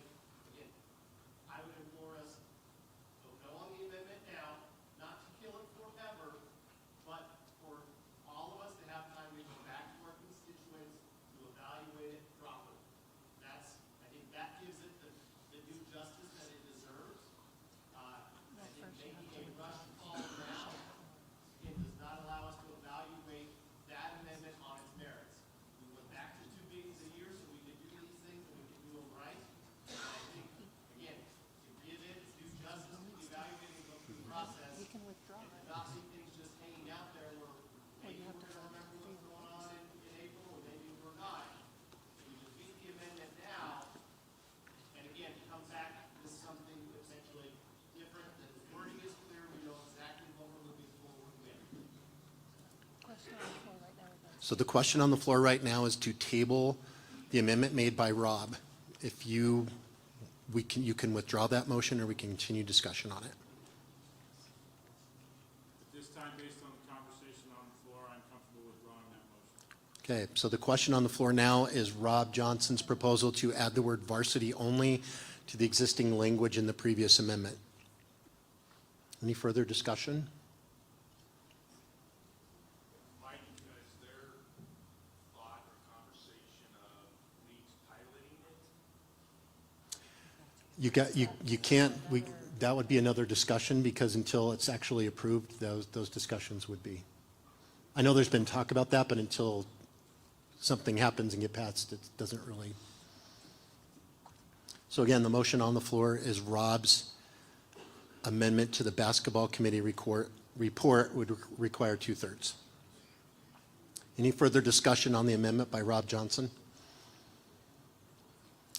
All those in favor of Rob's amendment to add the word varsity in the previous language, please vote.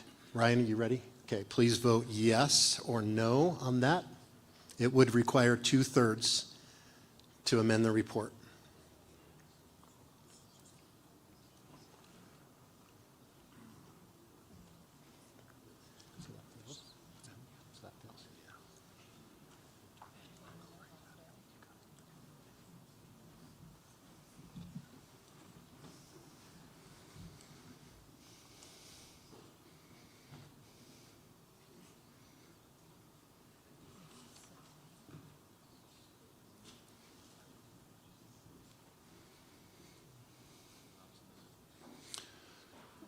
So that amendment fails 47 against 22 for with 2 abstentions.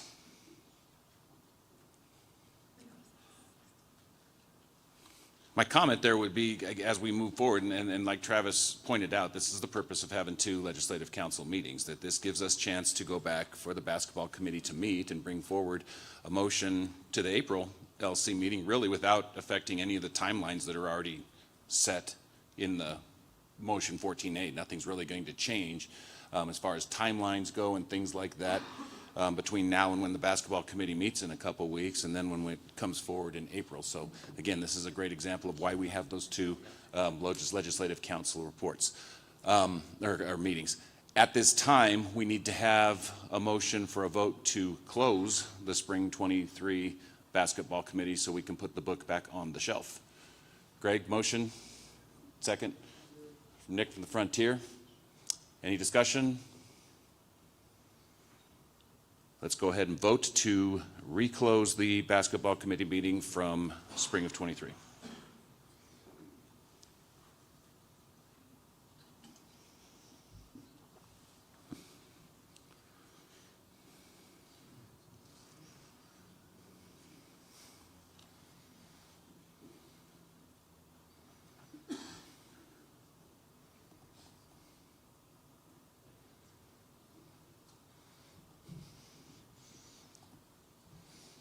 That passes 70-1.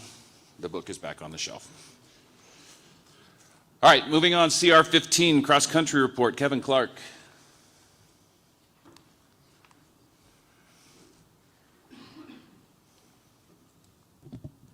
Kevin Clark, excited we're going to have more shot clock talk through April. Cross-country committee report here.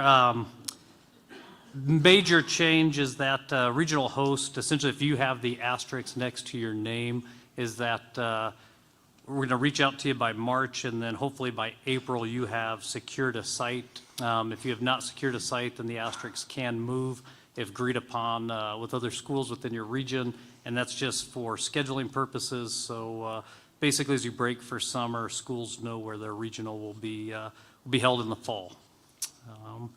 Other than that, make the motion to approve the cross-country committee report as written and received. Thank you, Kevin. Second.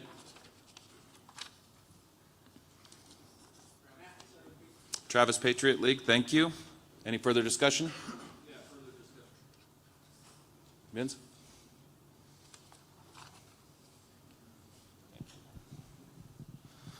Thank you, committee and cross-country committee members for putting this report together. I'd like to propose an open discussion conversation regarding the placement of teams in 5A regions specifically. For example, we have 7 Front Range schools in Region 3, 6 Jeffco teams in Region 2, 6 of 7 Centennial League teams in Region 1. Geography is not considered for other sports, including boys and girls tennis, boys and girls golf, and wrestling. Why should that geography be a consideration in cross country? I'd like to open up a discussion again about possibly using a waterfall system similar to what we do with wrestling in terms of placing schools in 5A regions. I just don't think it makes much sense to race the same league schools as you did, or the same schools racing together in regionals as you did a week earlier in your league finals. So I think the placement of regionals could contribute to a diversity of competition and give more of an opportunity for schools to compete at the regional and state level.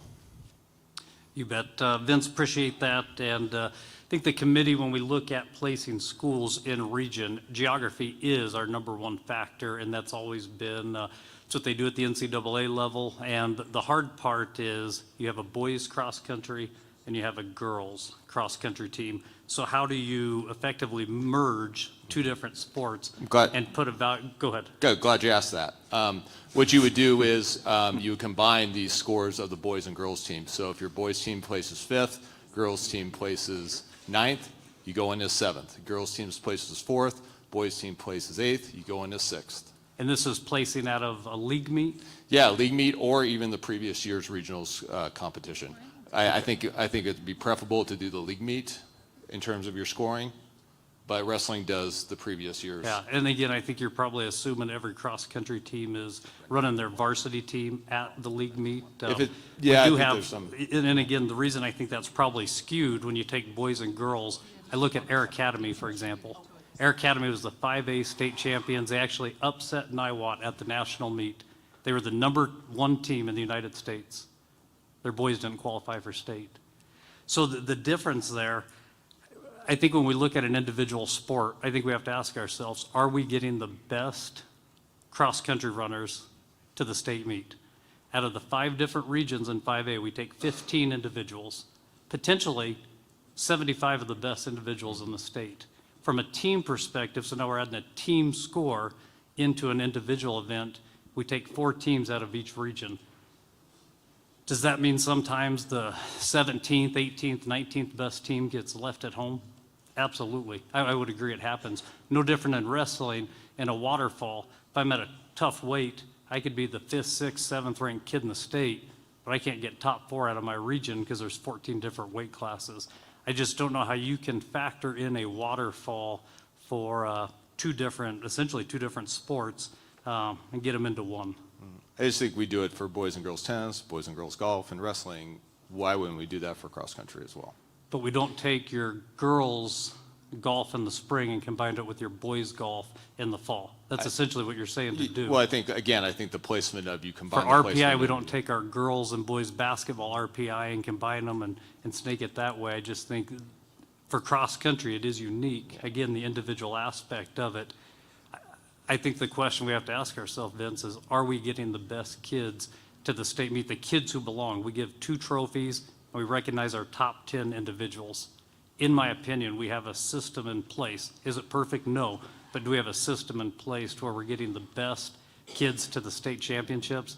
And I think we do. Mm-hmm. And I think we can increase the opportunity for more schools and more kids to possibly have that as well. So I would recommend you come into a committee meeting. And again, these are things that we are always looking at because, again, we want to make sure and ensuring that we're getting the best individual athletes to the state meet. Yeah. Thanks. Thank you. Any for Travis? Let's get the microphone over, please. Well, they want to hear you online. So, and no, I respect Vince and where the schools are coming from and things like that. Just as a voting member, as a former cross-country coach, as a person that sat on the wrestling committee for several years now, honestly, my head's kind of spinning with this new concept that's been brought here. And so I don't know if, even with my experience, I would feel comfortable voting on this. I feel like this is the due diligence that needs to be done in the wrestling committee, or sorry, in the cross-country committee meet. My head is spinning. So, again, as this body, we asked Rob to maybe bring something again later. I would recommend pushing this back to the cross-country committee, working through it there, figuring out all of those other pieces, and not putting us in the crosshairs of trying to determine what's best for cross-country in a split-second vote. So just my 2 cents there, and again, no offense to anybody or that idea, just I think it needs to be properly vetted. So just to clarify, discussion on the floor right now is around CR 15 as written. There's no other amendments or proposals on the floor right now.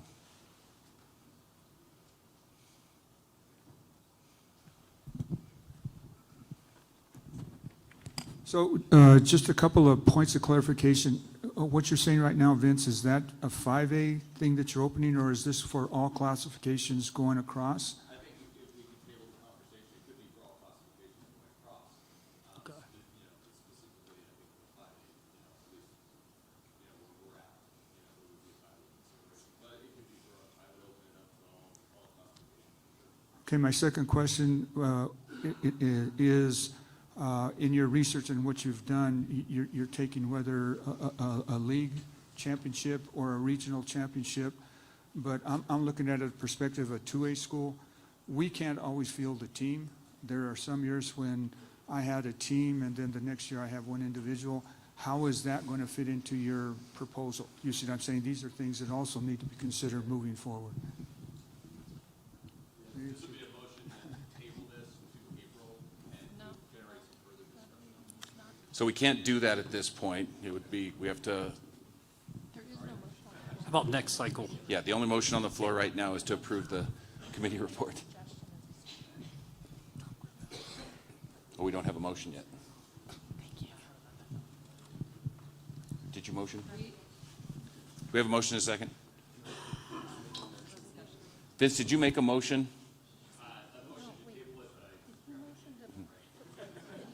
He did. No, I'm confused. Yeah, we, Yeah, so the committee report is on the floor. Right. It has been moved and seconded. Vince asked questions that sounded like a motion, but made no motion. any motion to table? The motion to table is. To amend the committee report. No, the motion to table would be to table the committee report, which I would encourage him to withdraw, or the chamber to vote down. He wants to make a motion. So he never made a motion. He never made an official motion. There was never an official motion made by Vince to amend the committee report. So there's nothing for Vince to table with regard to that discussion. Tabling right now would apply to the committee report being tabled, which I do not believe the Legislative Council wants to table the committee report, in my opinion. My motion would be to amend the committee report for further discussion.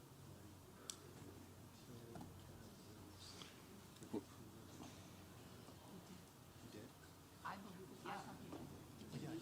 Did you move Yes. for the approval of the Yes. committee report? And we had a second on the approval of the committee Correct. report. So we would now be in line, if Vince is recognized, to provide an amendment for consideration that would require a second and then a two-thirds vote. to approve the amendment. Okay, so Vince, do you want to restate your amendment, your proposed amendment to the committee report?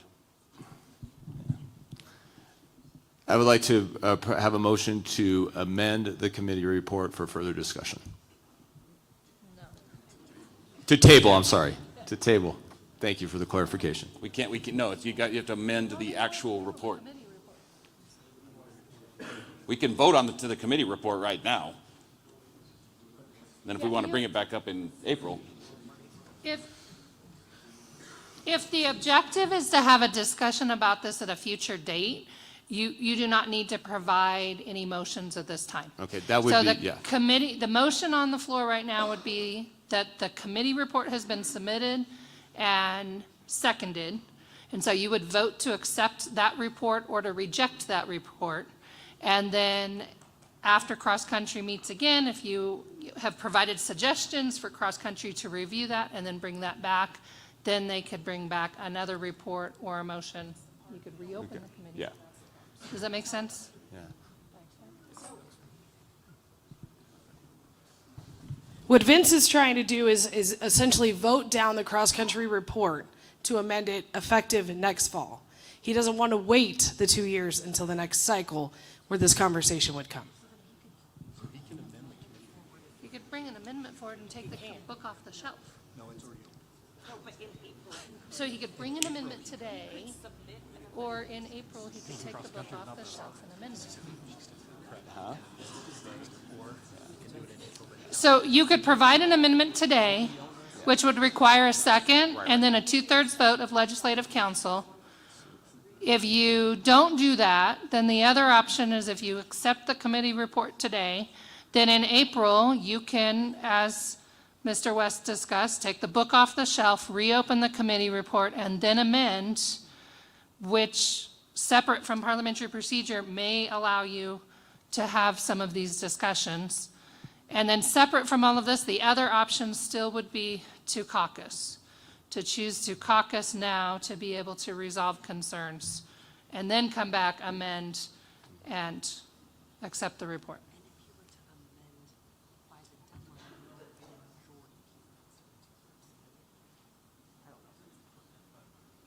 Okay. The other thing that I'm being reminded of is that if you provide that amendment in proper format prior to the April Legislative Council meeting, you would only need a majority. You would not need a 2/3 from the floor. That's what we'd like to do. The amendment could be done then. So that seems to me that you're back to voting on the committee report. Thank you. Told you, Marty, to keep us in order. I know. So the question on the floor is to whether or not to approve the cross-country report CR 15 as written. Any further discussion? Seeing none, let's vote.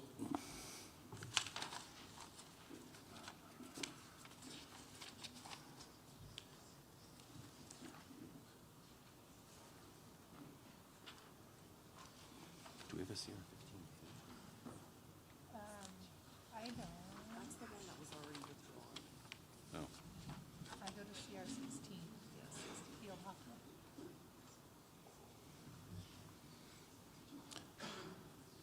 Okay, committee report passes 67-3. Thank you.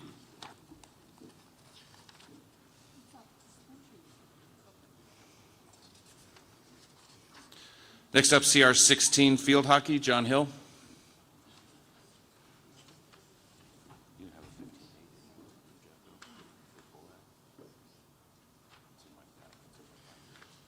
All right, that's a lot of excitement. Hopefully this will be easier. Good morning again. I would like to begin by thanking the Field Hockey Committee and Justin Saylor for their hard work and dedication throughout the school year.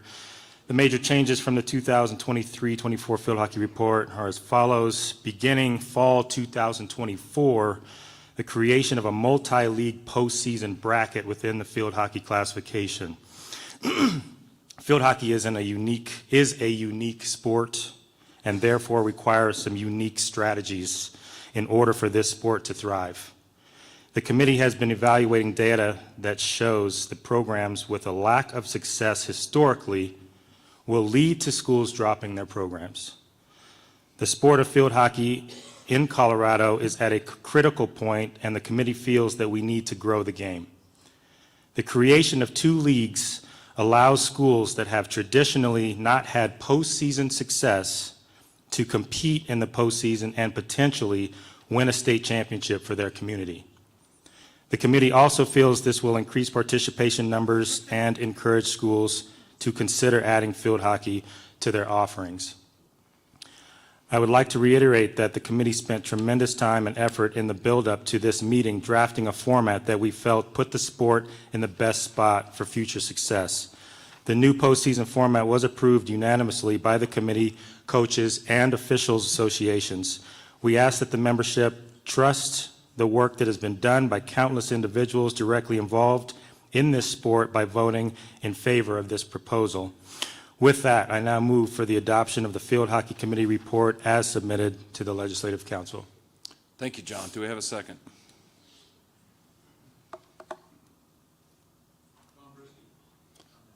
Colin Continental, thank you. Any discussion? Travis? Microphone.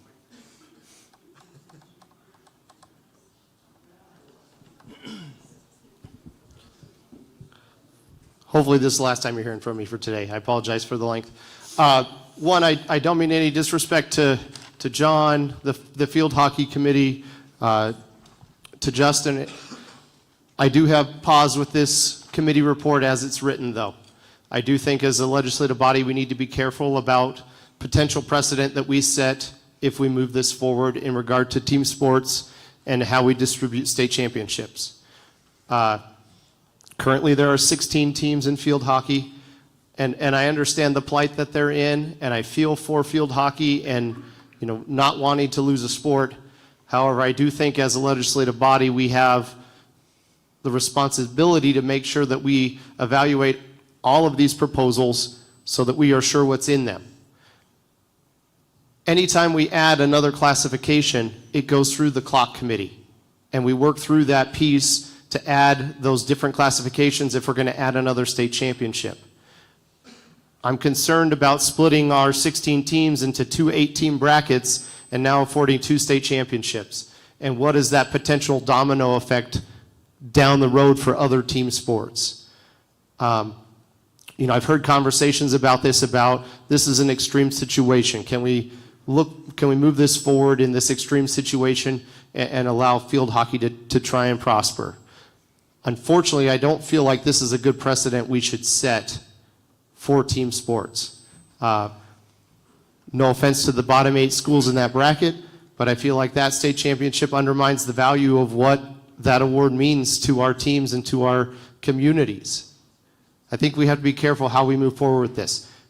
I do foresee that other sports will look at this and then they will try and bring something forward to help them out as well. Unfortunately, at the end of the day, in our classification systems, there's only one state championship given out.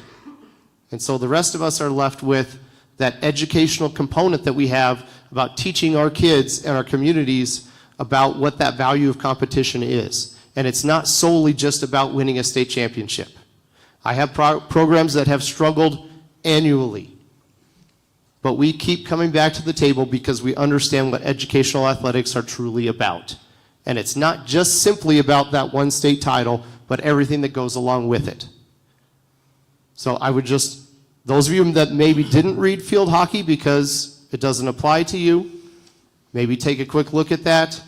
But I would just urge you to be careful with the precedent we may set here if we allow at the committee level for us to basically create a second classification and create another state championship that we're handed out without going through the due process. We have those processes in place. We've done it with other sports, but it's followed through the process, and that checks and balance has been there.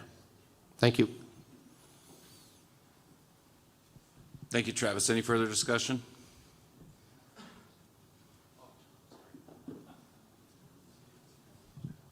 Sorry.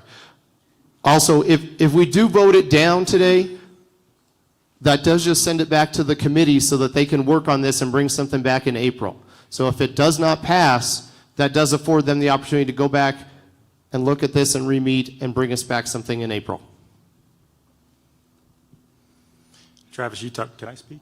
Can I respond to him? You talked about competition or competitive balance, and that's where we're at. There is a significant gap in competitive balance.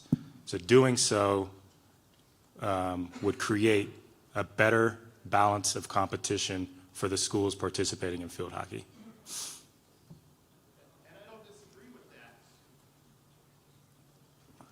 I don't disagree with that. That's just systematically different than how we classify schools currently.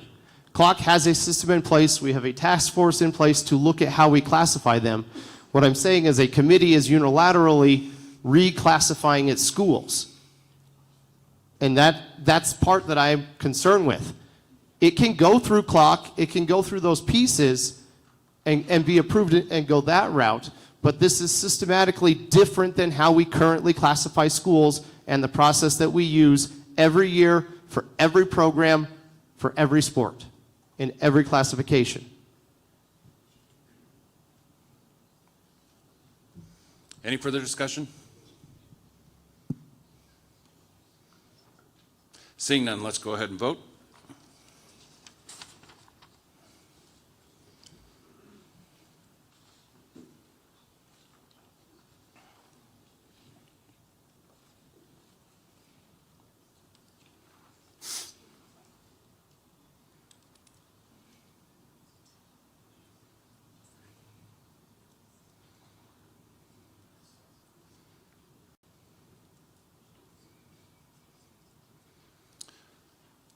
That vote fails, 42 no, 29 yes, and 1 abstention. Thank you. Thank you, John. CR 18, golf. Adam Baumgartner. Yeah, first off, I'd like to thank Mike Book and Monica Tillman for their hard work with this committee, as well as for all the other committee members in our golf committee. The only place tiebreaker, this will be for the championship tournament, and this will be at all classifications in both sessions. I move forward for the adoption of the golf committee report as submitted to the Legislative Council. Thank you, Adam. Do we have a second? John, Colorado Springs Metro. Thank you. Any discussion? Ty? I'd like to invite Chad Eisentrager to be in high school. Chair recognizes Chad. Thank you very much. I am not going to bring forward a proposal today because I know the success rate has been spectacular so far with recommended proposals. Thanks, Chad. I'm not going to add to that. Here is one thing I will implore us to consider as we go to the April meeting, however, is the start dates currently set for boys and girls golf is not beneficial to their success both academically and in golf. With the February 16th start date for girls golf this year, I don't know what we're doing at this point. I think we just missed the ball on that one, and that's fine. We can fix that going forward. The boys' start date, if you've looked at the start of your school calendar next year, at this time right now, golfers will only get in one event, 10% of their season, less than 10% of the season, before school kicks in. This is one of the few sports that require them to miss an entire day of school. So we have discussed up north of bumping the start date to July 29th, which will allow them to get in now 40% of their season before school begins and allowing them to be in classes more often. There was a miscommunication between me and a board member about what we wanted the start date to look like. We had done this in the past, I believe 5 years ago, to make sure that these student athletes are not missing school for the boys season when we have an opportunity to get seasons or contests in before that. I know it puts a burden on the golf courses, it puts a burden on the state tournament timeline and all those things, but if we are looking out for the best interest of these student athletes, having them in school for 60% of their season versus out of school is hard for us to say no to. So for the 11 contests right now with the current format, they only are going to get in one contest with most start dates for most school districts coming forward. So it is something for the golf committee I have no problem talking to look forward to, but the start dates for golf, because of what it means to these student athletes in missing school, is something I think we have to pay a little bit more close attention to going forward. Thank you, Chad. Any further discussion? Seeing none, let's go ahead and vote.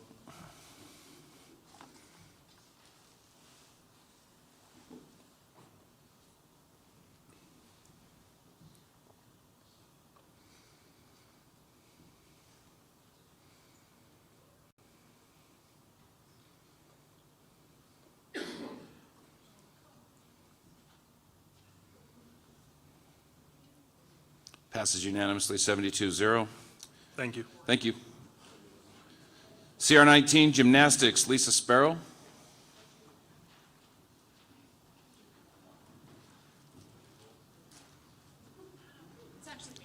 Recognize Jen Roberts-Eulig. Thank you to the committee. Thank you to those who serve in gymnastics, not only on our committee, but just in that community in the world.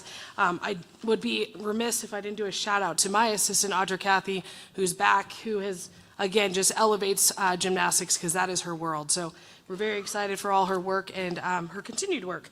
With that, we have no major changes, and I move for the adoption of the gymnastics report. Thank you, Jen. Do we have a second?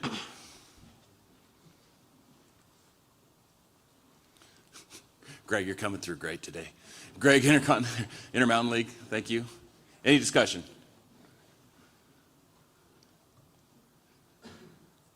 Seeing none, let's vote.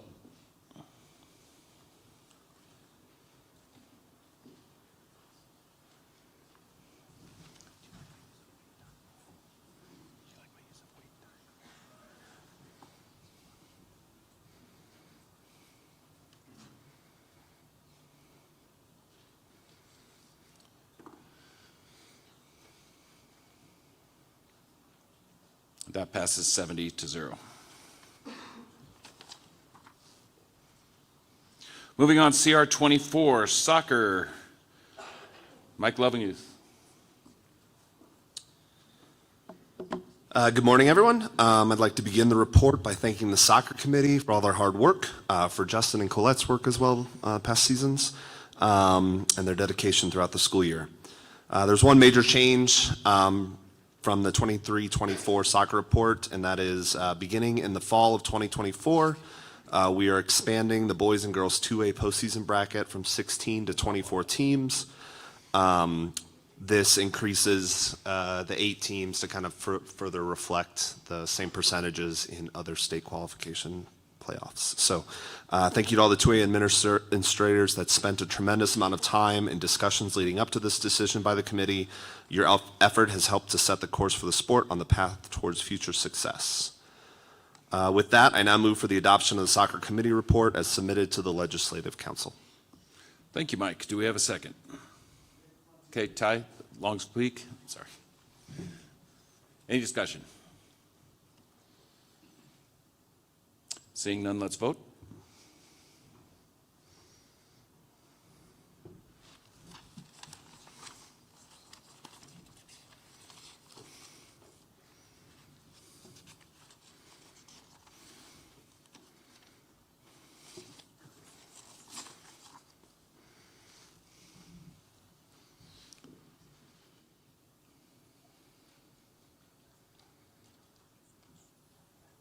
Okay, that one passes 69-2.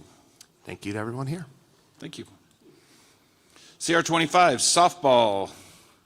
Marty Tonis. Also point out that the amendment that was originally included in the packet has been pulled by the Longs Peak League. Good morning, everyone. First, I'd like to thank John Sullivan and the softball committee for all the work that they've put into making this report. As was mentioned, softball proposal 25A has been pulled, which was submitted by the Longs Peak League. So as a result, there are no major changes, and I would like to make a motion to approve the softball committee report as submitted to Legislative Council. Thank you, Marty. Do we have a second?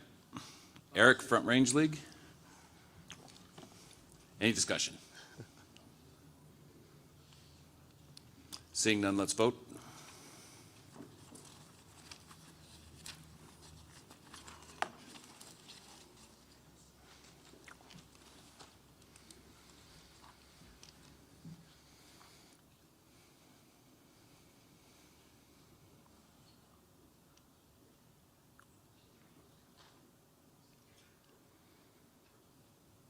And that passes 69-0. Thank you. Thank you very much.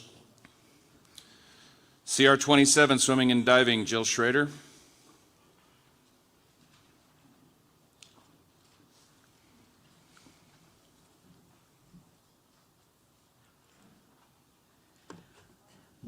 Good morning. I'd like to thank the committee for their work and Mike Book and Monica for their help. We do not have any major changes, and all we are going to do is look at the state championship program for next year. The president of CHSAA will ask, what do I do next? Bottom line, you'd like to motion to approve. I move for the adoption of the swimming report. Well done, Sorry. Jill. Do we have a You second? did really well. Okay, second. Thank you. Any discussion? Seeing none, let's vote.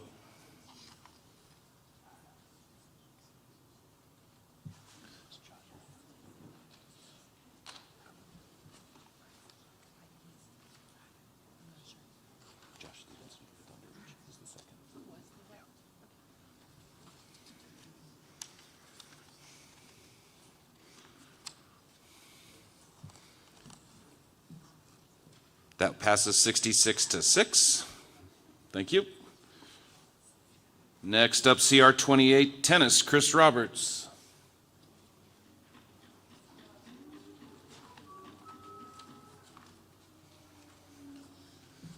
Good morning. I'd like to start by thanking Vince and Kevin for making this less eventful for tennis. We have 3 changes for the tennis report, revising the 24 girls regional team placements. We're bringing back team points at individual regionals, and the 24 boys regional placement are the three changes to the tennis committee report. With that, I'd like to move that we approve said report. Thank you, Chris. Do we have a second? Okay, Kevin, Denver. Thanks, Kevin. Any discussion? Seeing none, let's vote.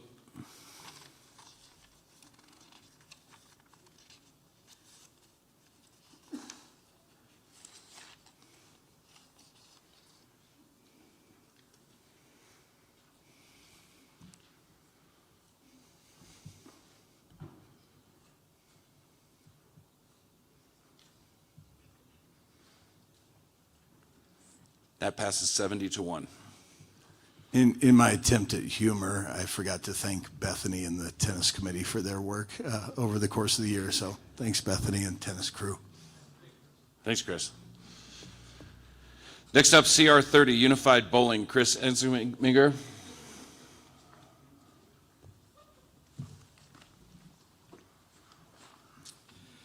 Thank you.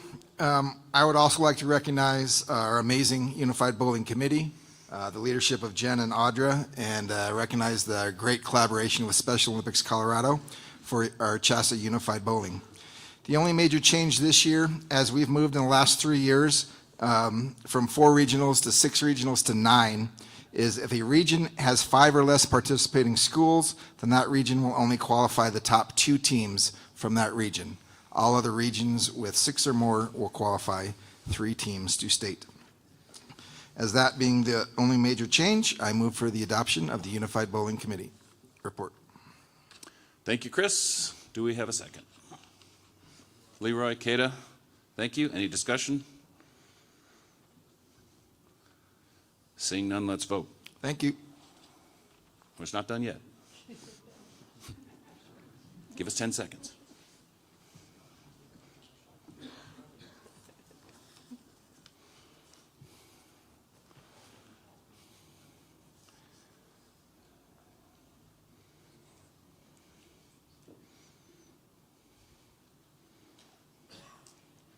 That passes 71-0. Thank you. Some would say we saved the best for last, and then there's today. CR 31, volleyball, Matt Heckel. Thanks, Ryan. So I'd like to make sure I thank our committee for the outstanding work on the volleyball committee, and then also Bethany for her leadership. With our committee, we have come up with 3 changes. Number 1, we have eliminated geography, trying to save 2 hours of committee seating. Geography is going to be eliminated from the seating criteria. We have created a default date and time for regionals, so if there's any conflict, Saturday at 10 o'clock a.m. And then due to the popular success of men's volleyball, we have created 2 classifications of boys.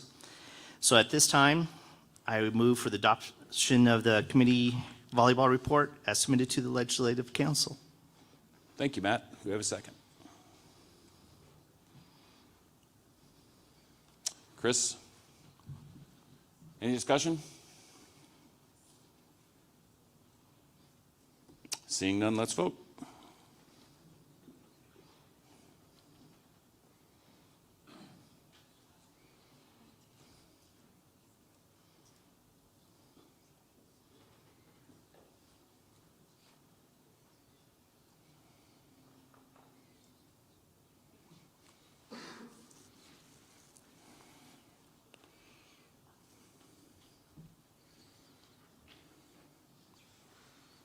All right, that passes 68-4. Thank you, Matt. Thank you.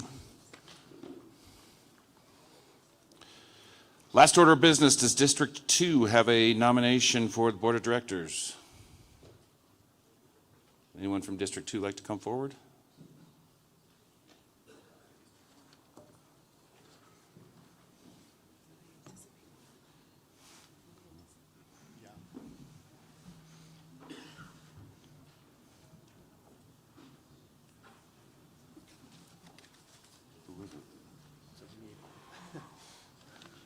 Yeah.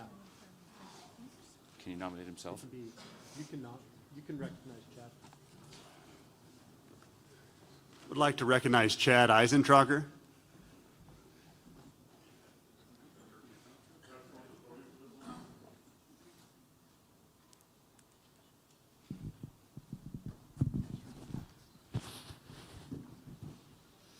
On behalf of Region 2, we voted from the newly formed Granite Peaks League as our nominee for the board seat will be Jill Brown from Niwot High School. Okay, thank you. And we will vote on that in April, members of the Granite Peaks League. With that, item 6.0 is new business. Do we have any new business?